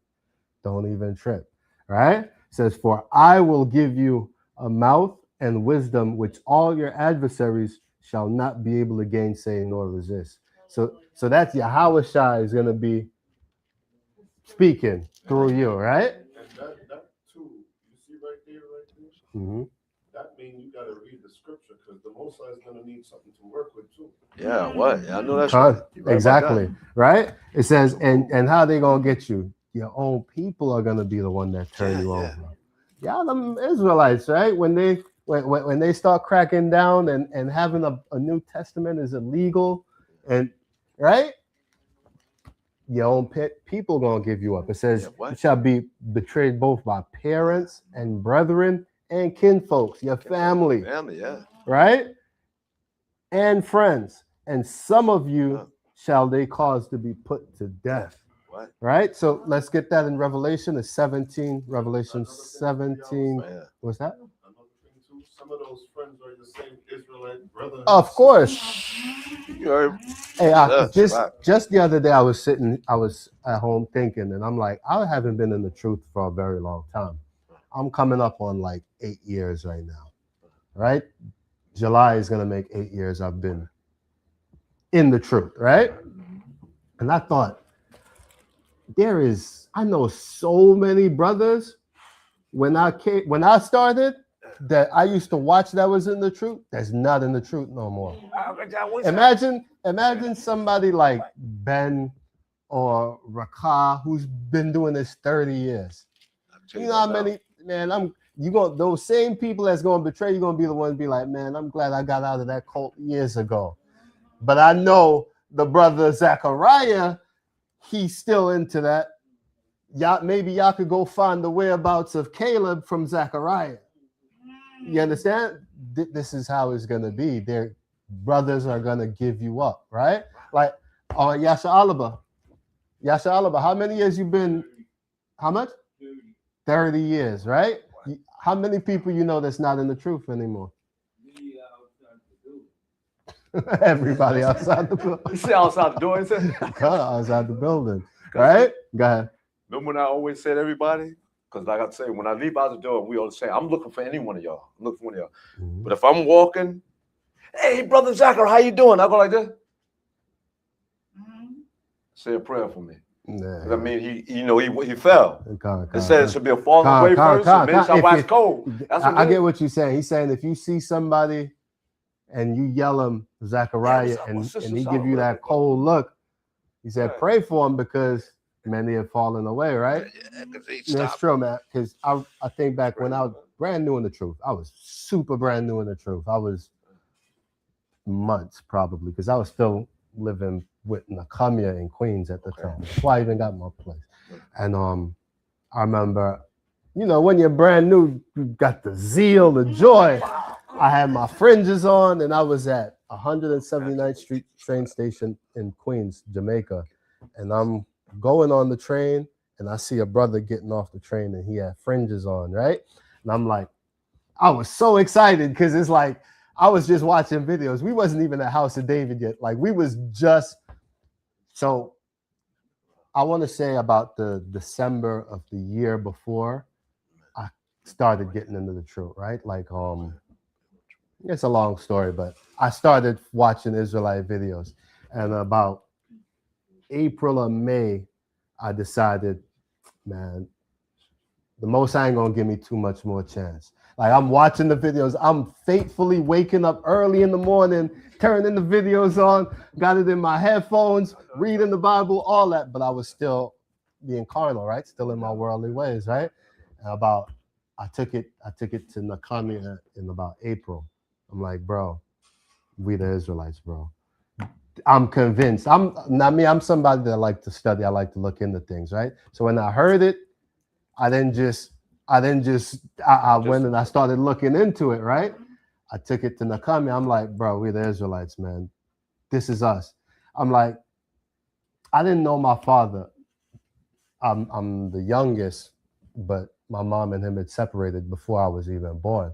But from what I was told about my father is that my father was heavily into the Bible too. Like he would, and my father's family, I know them and they're all church people, right? So I'm like, it explains why we're like that, man. And I'm like, and I took it to Nakamia, and you know, he did his time too. So about mid-May, I'm like, yo, we can't, the Most High ain't gonna give us too much chance. So we started getting fringes on our shirts and all that, right? Now, the first time I seen somebody else in person with fringes, 179th Street F train. I'm going down the train station. This brother coming out the train station, he got his fringes on. And I'm like, hey, shalom, brother.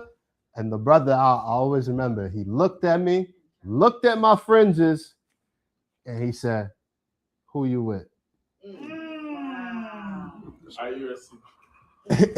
He wasn't ICPK. He was I'm like, I don't have a camp yet. I'm like, well, who you with? He said, well, ICGJC. And he said he paraphrased the verse. He said, Paul said, let there be no division among you. So if you don't believe what we believe, I can't shalom you. I was brand new. A couple months of actually trying to practice this, to trying to walk by this. And this brother said that to me, right? So when Zach said that, that struck a chord with me. Like, you know, I didn't pray for him. I was offended. You know, I was offended. Like, what is this? Like, like this is the good news, and this is how you greet somebody. You know, like, and the brother didn't like. I had glee all over my face. The brother looked at me. Then I see him look at my fringes. Then instead of shaloming, who you study with? That was more important than my shalom. I'm like, that's how you know that scripture is real, because they're gonna turn us in for real, yeah, bro. they let a scripture turn them against your brother, right? Like, I don't even at the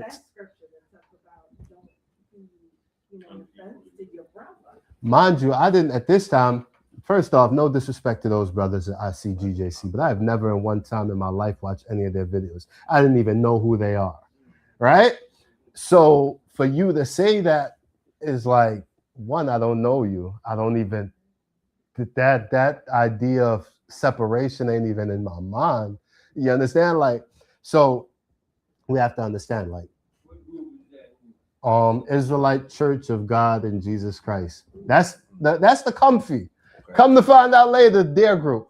Yes, the group that, yeah.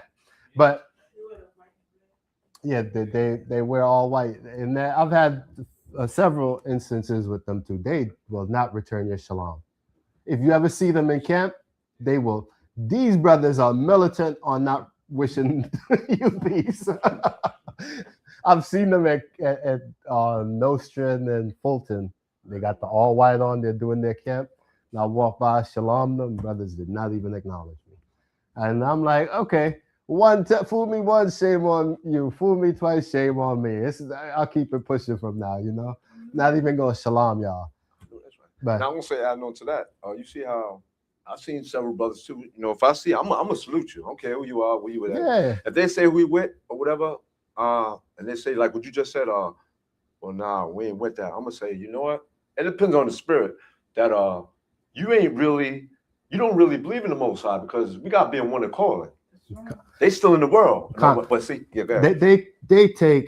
They take because brothers are not under their school that we're against them, right? And that's so against Christ's teaching, right? Because remember, I'll get you 1 second. Christ said, the apostles came to Christ and said, Lord, there's other people teaching in your name. And what Christ said, if they're not with us, if they're not against us, they're with us. Right? So I'm not against any camp, any school.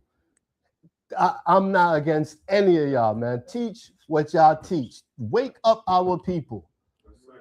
Teach salvation for your people. And as far as I'm concerned, we cool, man. I pray to see y'all in the kingdom. Exactly. Con, you have something? Also, because even in Corinthians talks about we only know in part. Exactly. You know, we don't have the whole thing on lock. So so I'm sure those brothers that school, we all have work to do, right? We all have to grow with it. The Revelation. Con, let's get Revelation 17 and verse 12. The book of Revelation, chapter 17, verse 12. And the 10 horns which thou sawest are 10 kings. Wait, which you don't want that, no? I think it's verse 17, so I can. Hold on. No, that's not at all. Yeah, hold on. It might be at you. 1 second. I thought it was earlier. Give me 1 second.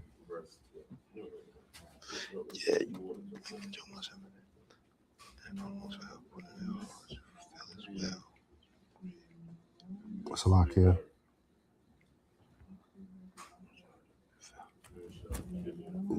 Anybody could look it up because it's where they bring you for judgment in Revelation. Persecution.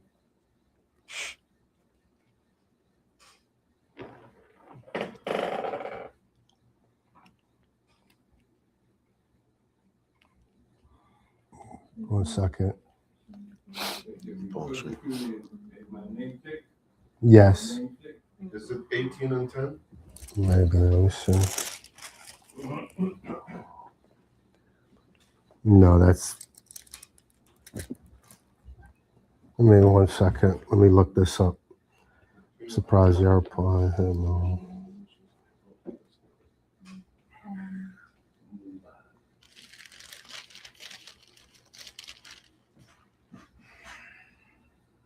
Judgment. KJV.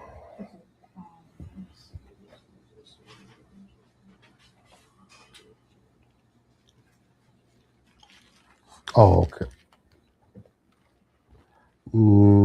I know they have it in Matthew 5. Let's do that for now while I look at it. Matthew 5:25. Yeah, that's old, man. No, that's the book of Matthew, chapter 5, verse 45. 25? Yeah. Read the book of Matthew, chapter 5, verse 25. Agree with thine adversary quickly, while thou art in the way with him. Lest at any time the adversary deliver thee to the judge, and the judge deliver thee to the officer, Mm-hmm. and thou be cast into prison. Verily I say unto thee, thou shalt by no means come out thence till thou hast paid the uttermost farthing. Right. So we see we're gonna have to come back to this because I can't find it in Revelation.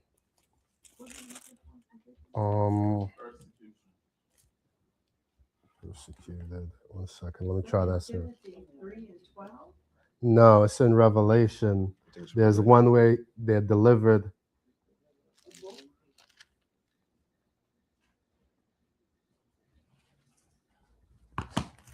I thought it was in 2. Give me 1 second. Let me just quickly read. Oh yeah. Revelation chapter 2 and verse 10. The book of Revelation chapter 2, verse 10. Fear none of those things which thou shalt suffer. Yeah. Behold, the devil shall cast some of you into prison, Mm-hmm. that ye may be tried. And ye shall have tribulation 10 days. Mm-hmm. Be thou faithful unto death, and I, Yahweh, will give you the crown of life.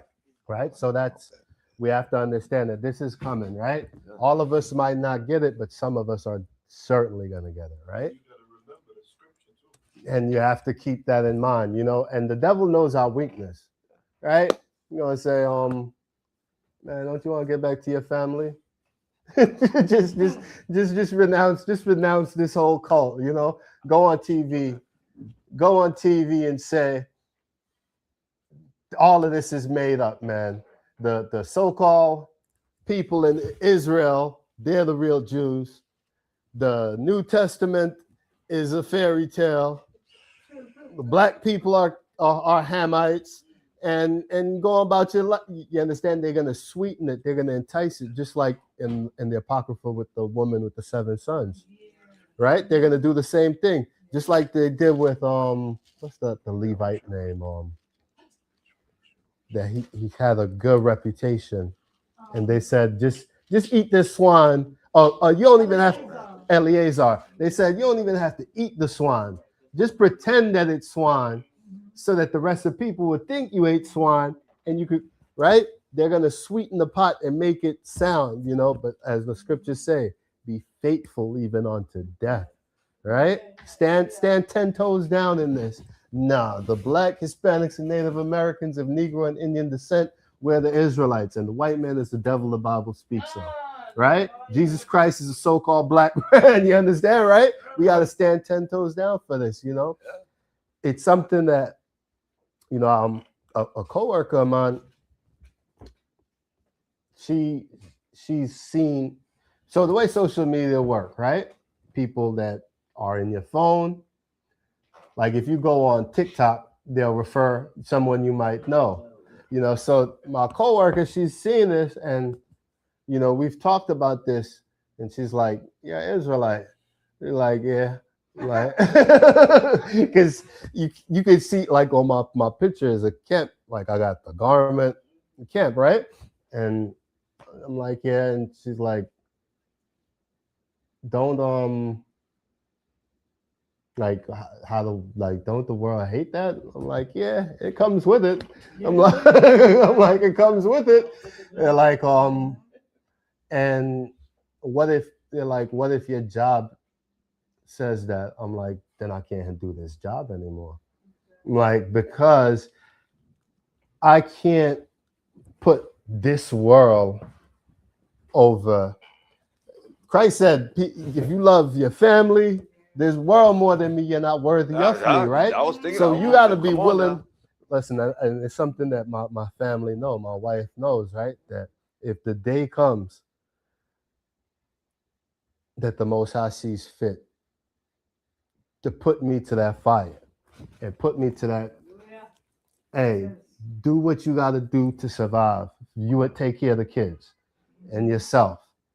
But me, I'm gonna stand 10 toes down, and if they decide that they're gonna kill me, they're not gonna send me back home. It is what it is, right? Because how would I look to my kids then at the first sign of trouble, I bail on everything I believe. I can't even look at my kids in the face no more. I can't tell them to call on Yahweh by Yahweh Shah no more.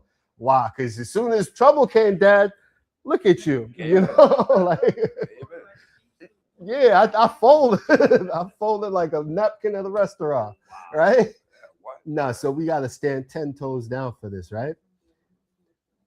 We always, I'm gonna wrap the class up right soon, but I want us to realize, right, that the scriptures give us examples of things, right, for a purpose.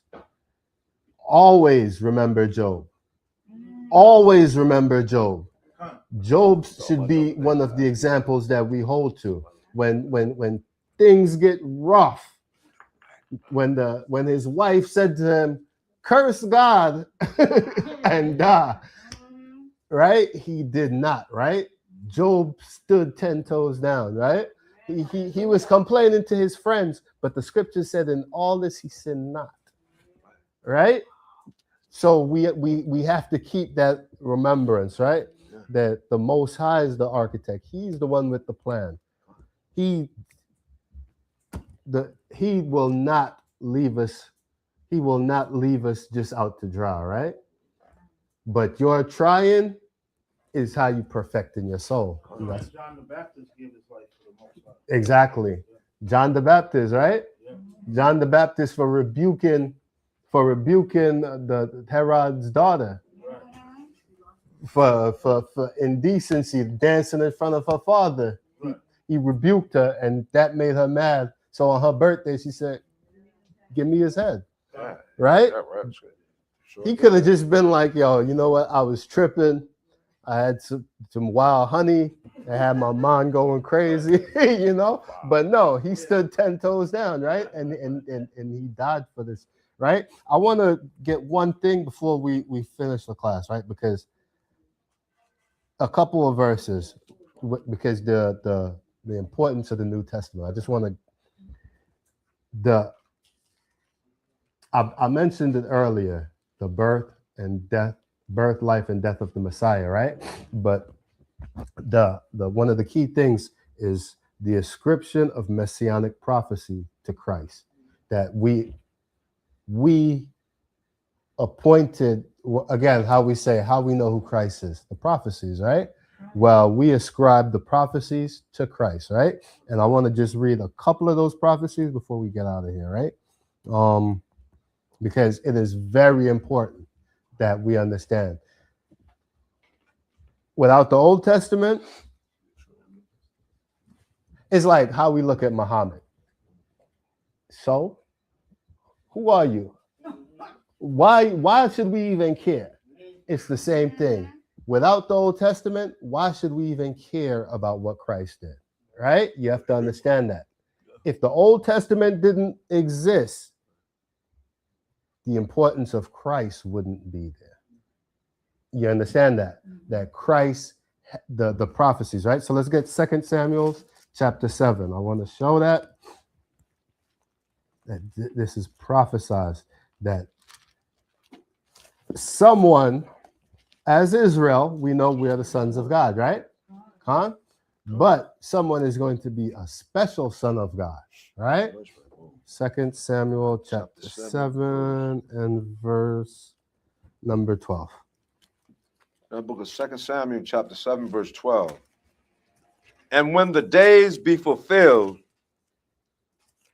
and thou shalt sleep with thy fathers, I will set up thy seed after thee, which shall proceed out of thy bowels, and I will establish his kingdom. So this is a promise the Most High made to David when David was in his old age. Go ahead.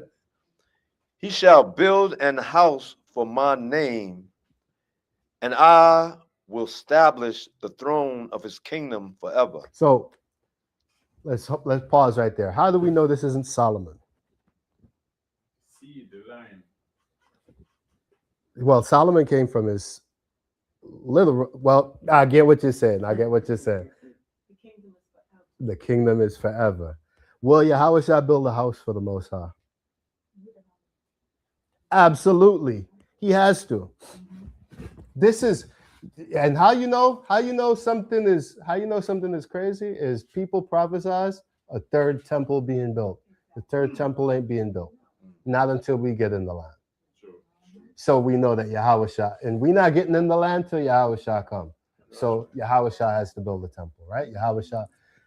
So when people, all this going on in Jerusalem and there's a committee in Israel called the Third Temple Committee, where they are trying to build a third temple. It's not going to happen, right? Right? So Yahweh Shah will also build a temple for the Most High, and his kingdom shall be forever. Go ahead. So Verse 13. mhm. No, hold on. Verse 14. Yeah, 14. Yeah, 14. Mhm. We got a 2 Samuel 7, verse 14. I will be his father, and he shall be my son. Mhm. If he commit iniquity, I the Most High will chasten him with the rod of men and with the stripes of the children of men. Mhm. But my mercy shall not depart away from him, Mhm. as I took it from Saul, whom I put away before thee. And thine house and thy kingdom shall be established forever before thee.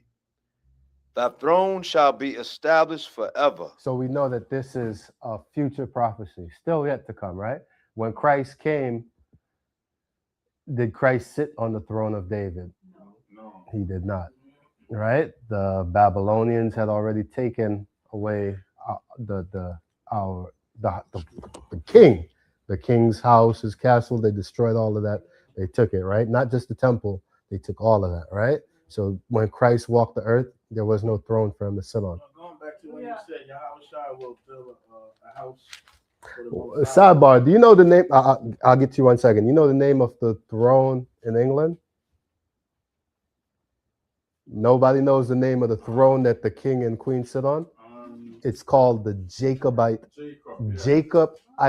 throne. Sons of Jacob throne.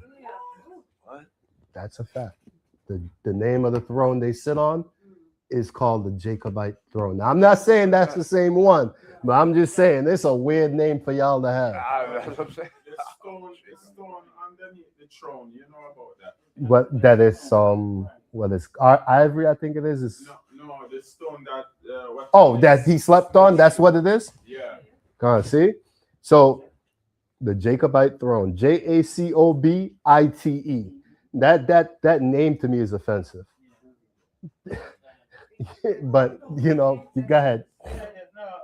This is the book of John, chapter 14, verse 1 and 2. Mhm. You say Yahweh shall build a house, and let not your heart be troubled. Ye believe in the Most High, believe also in me. Mhm. Verse 2, in my Father's house are many mansions. Mhm. If it were not so, I would have told you. I Mhm. go to prepare a place for you. That's right. Right? So let's give one more messianic prophecy. John chapter 14, verse 1 and 2. So I got a question before we do this. Do y'all believe we're in the new covenant? How do you guys view the new covenant? I'm asking the class. Yes, we are. Yeah. We're in the new covenant? I would think so, yeah. Because I would say you might. Are we in a new covenant? my covenant. You think, Khan? Okay. No. I don't. The reason I asked this, right? And this isn't my class. But I don't believe we're in the new covenant. I would ask a question. When did the new covenant start? Right? Because, go ahead. When Christ and the disciple was in the upper room and he had the That- cup of And he wine, said, this this done. This is the cup of the New covenant. the New Testament. Exactly. Drink it. Okay. That's why And that's kind. I understand all of that, right?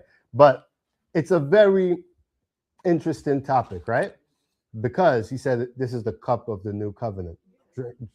But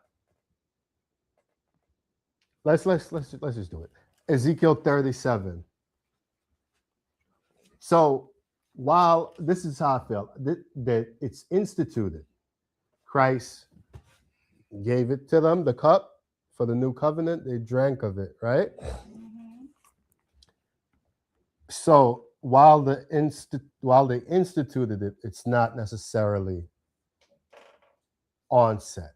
I'll say that, right? Let's get Ezekiel 37, verse 21.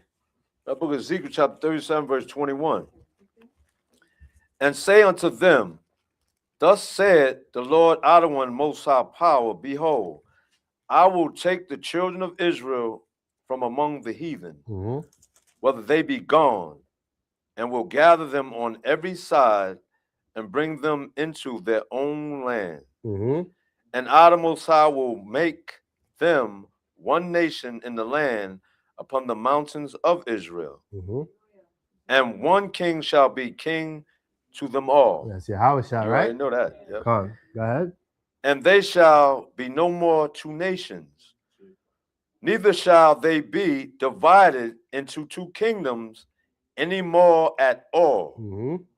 Neither shall they defile themselves any more with their idols, nor with their detestable things, nor with any of their transgressions, but I will save them out of their dwelling places, wherein they have sinned, and will cleanse them.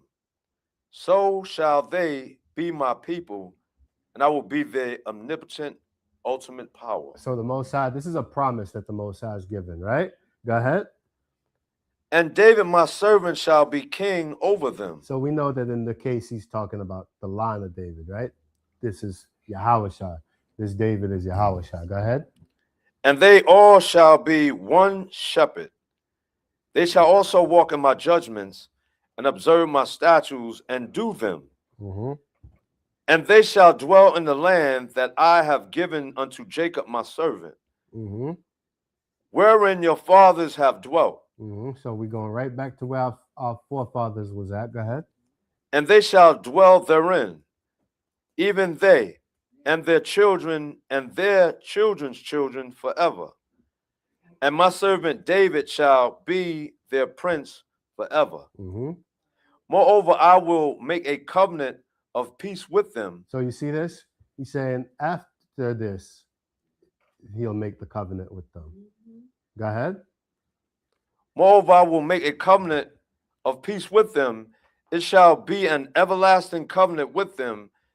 And I, the Most High, will place them and multiply them, and will set my sanctuary in the midst of them forevermore. So he say, after he bring us into the land, he's going to make a covenant with them. Let's go one more. Let's go to Ezekiel 20, verse 33. Stay in Ezekiel. The book of Ezekiel, chapter 20, verse 33.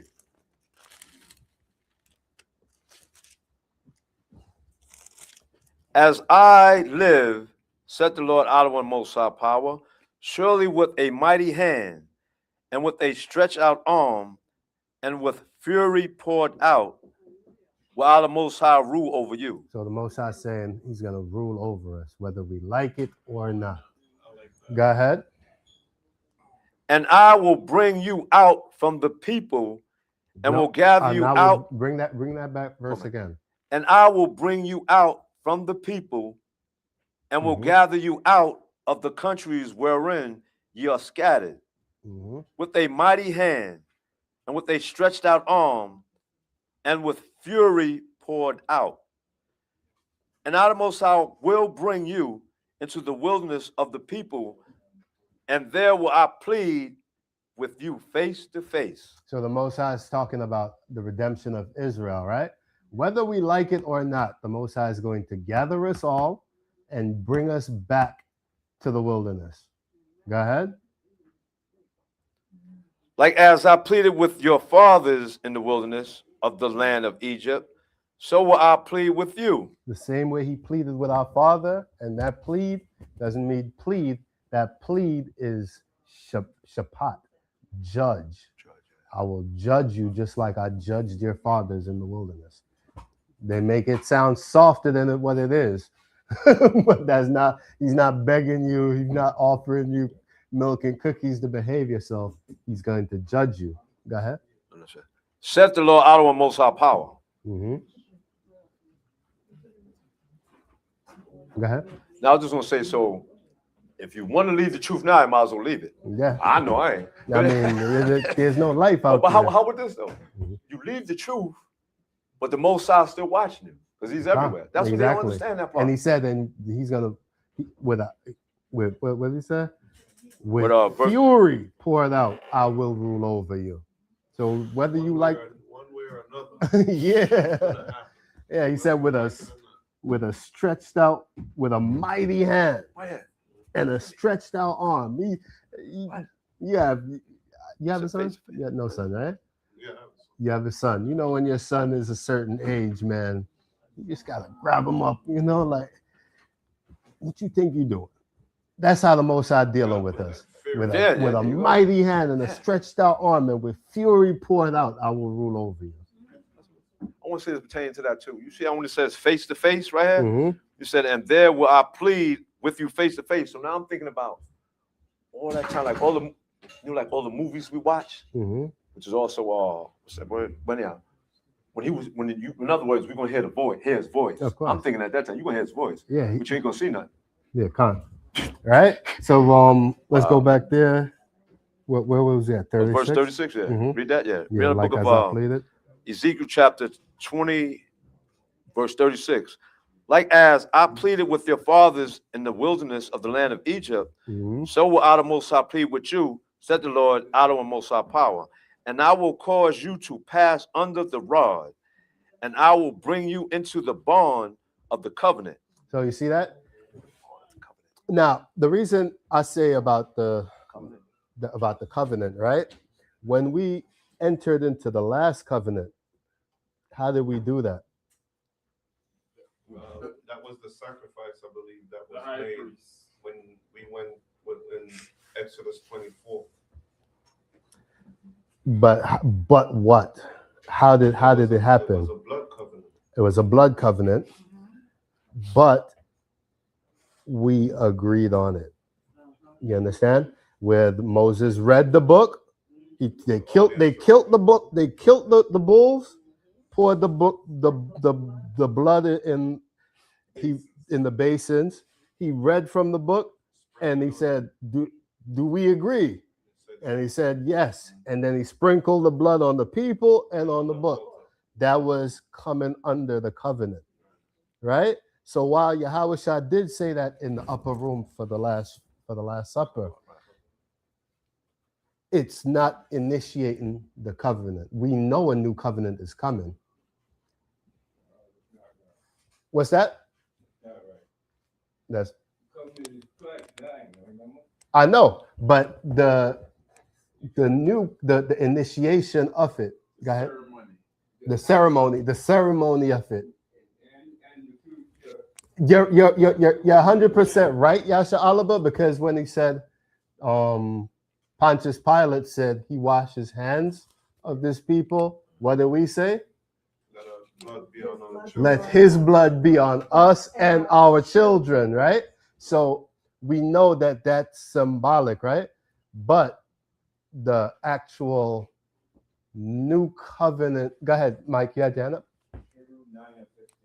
I got you. I should have got to this part earlier. Before you go here, the word covenant just means agreement. Christ dying for us is the agreement for all the things that happen later. Yes, absolutely. But the new covenant, I'm glad I should have led with this earlier, because this is a better topic. It's just that it comes from the New Testament, right? Because the word testament just means covenant, right? So they kind of lend themselves into each other, right? I'll get Hebrews 9, but let's finish that verse. In Ezekiel, right? 37 again. Yeah, read the book of Ezekiel chapter 20, verse 37. And I will cause you to pass under the rod. So he's going to correct this, right? Go ahead.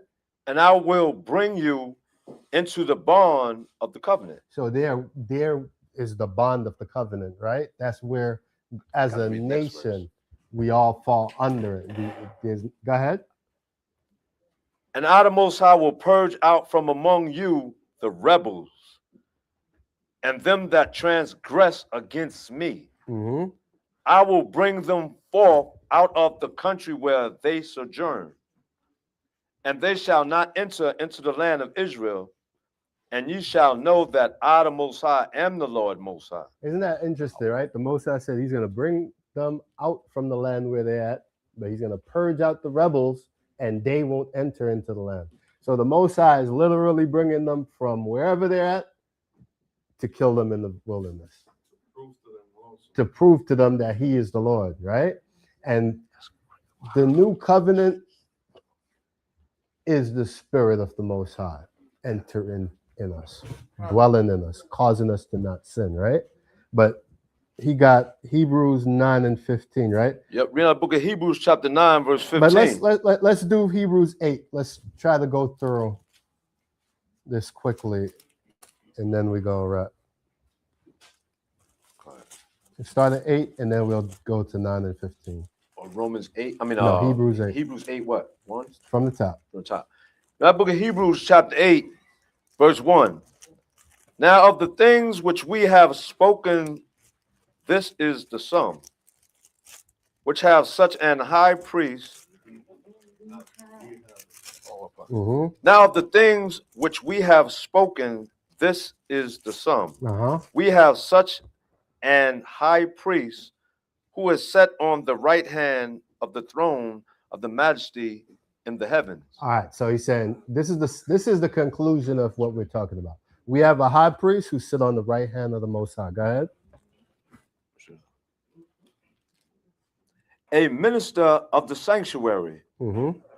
and of the true tabernacle which the Lord Adonai pitched and not man. Right, so we got a minister of the sanctuary, the true tabernacle. Go ahead. For every high priest is ordained to offer gifts and sacrifices. Wherefore it is of necessity that this man have somewhat also to offer. Mm-hmm. For if he were on earth, he should not be a priest, seeing that there are priests that offer gifts according to the law. Right, so we know he's talking about Christ, right? That the high priest is ordained to offer gifts, right? We're supposed to give the high priest gifts. Go ahead. Go Who ahead. serve unto the Go ahead, who verse serve unto the example and shadow of heavenly things, as Moses has admonished of God Most High power when he was about to make the tabernacle. It says, so he's talking about the temple and the tabernacle. Christ as the high priest. He says, whose Christ serve unto the example and shadow of heavenly things, as Moses was admonished of God when he was about to make the tabernacle. Remember in Exodus, the Most High told Moses the vision he's going to show him, make it like he see it, right? And Moses took down the measurements for the tabernacle, right? So when the tabernacle was made, you have the high priest, they have to wash themselves, then go in, offer sacrifice for themselves, then offer sacrifice for the other people, right? So the author of Hebrews is just explaining that. Go ahead. It says Hebrews 8 verse 6. Mm-hmm. But now verse 5. I ain't finished reading the whole thing. Verse 5. Mm-hmm. Who serve unto the example and the shadow of heavenly things, as Moses was admonished of the Most High power when he was about to make the tabernacle. For, see, saith he, that you make all things according to the pattern showed to thee in the mount. Mm-hmm. But now hath he obtained a more excellent ministry, by how much also he is the mediator of a better covenant, Mm-hmm. which was established upon better promises. Right? So the new covenant and the old covenant are two separate covenants, right? What is the old covenant? What is it? We know when it happened, but what exactly is the covenant?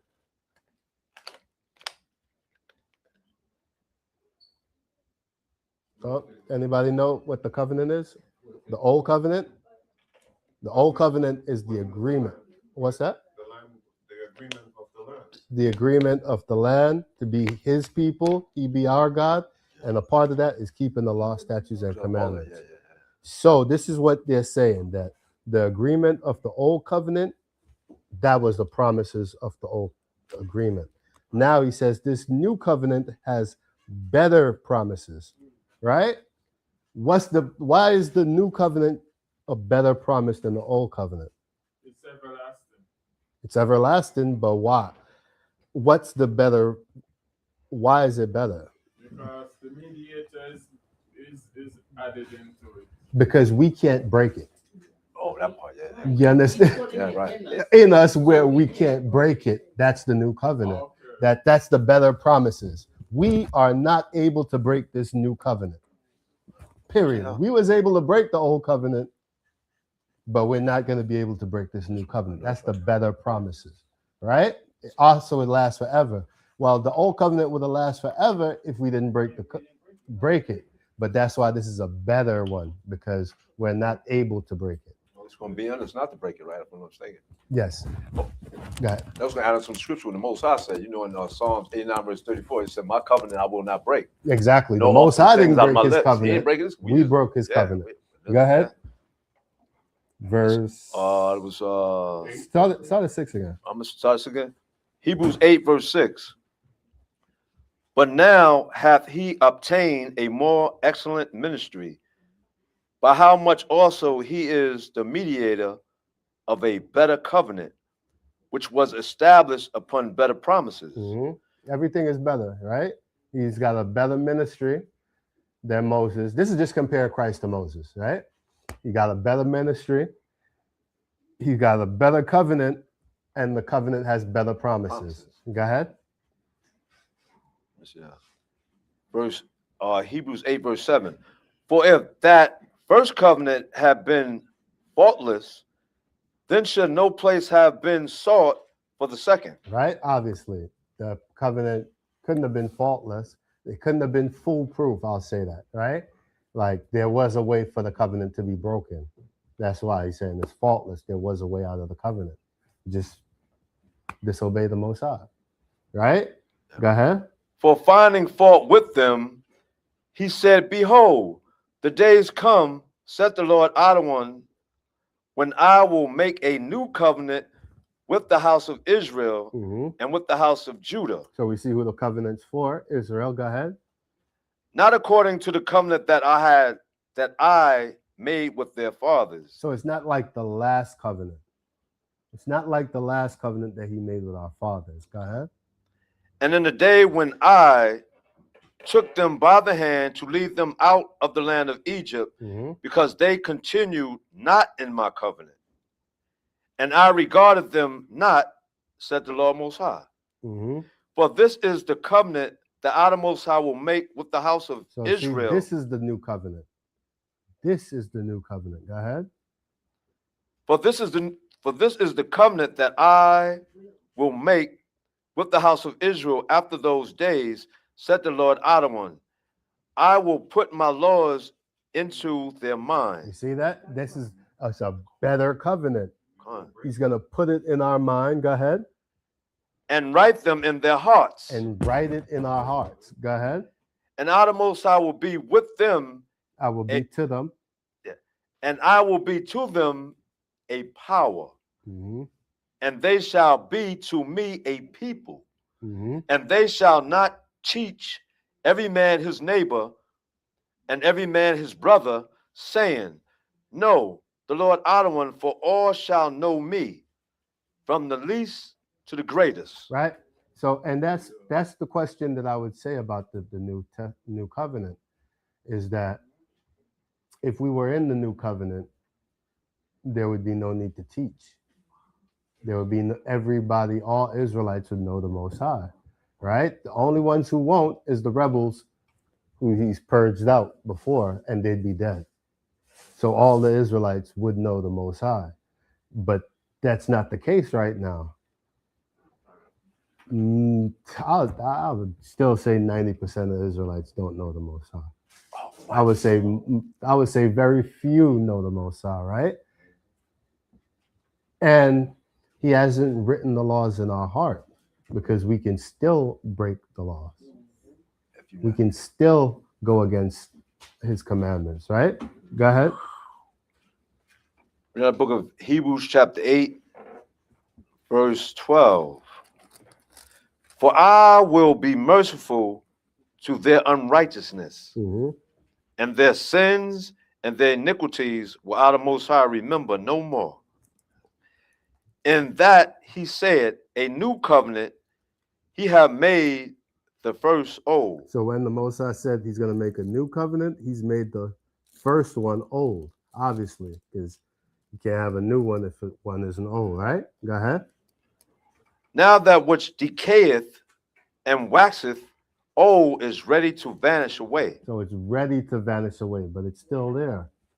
It's still there. It's still existing, right? Now, I wouldn't say 100% we're in the Old Covenant, but what I'll say is we're in grace. The Old Covenant is death. We have a chance for grace, but we're not under the New Covenant yet. It's like we're in a grace period right now.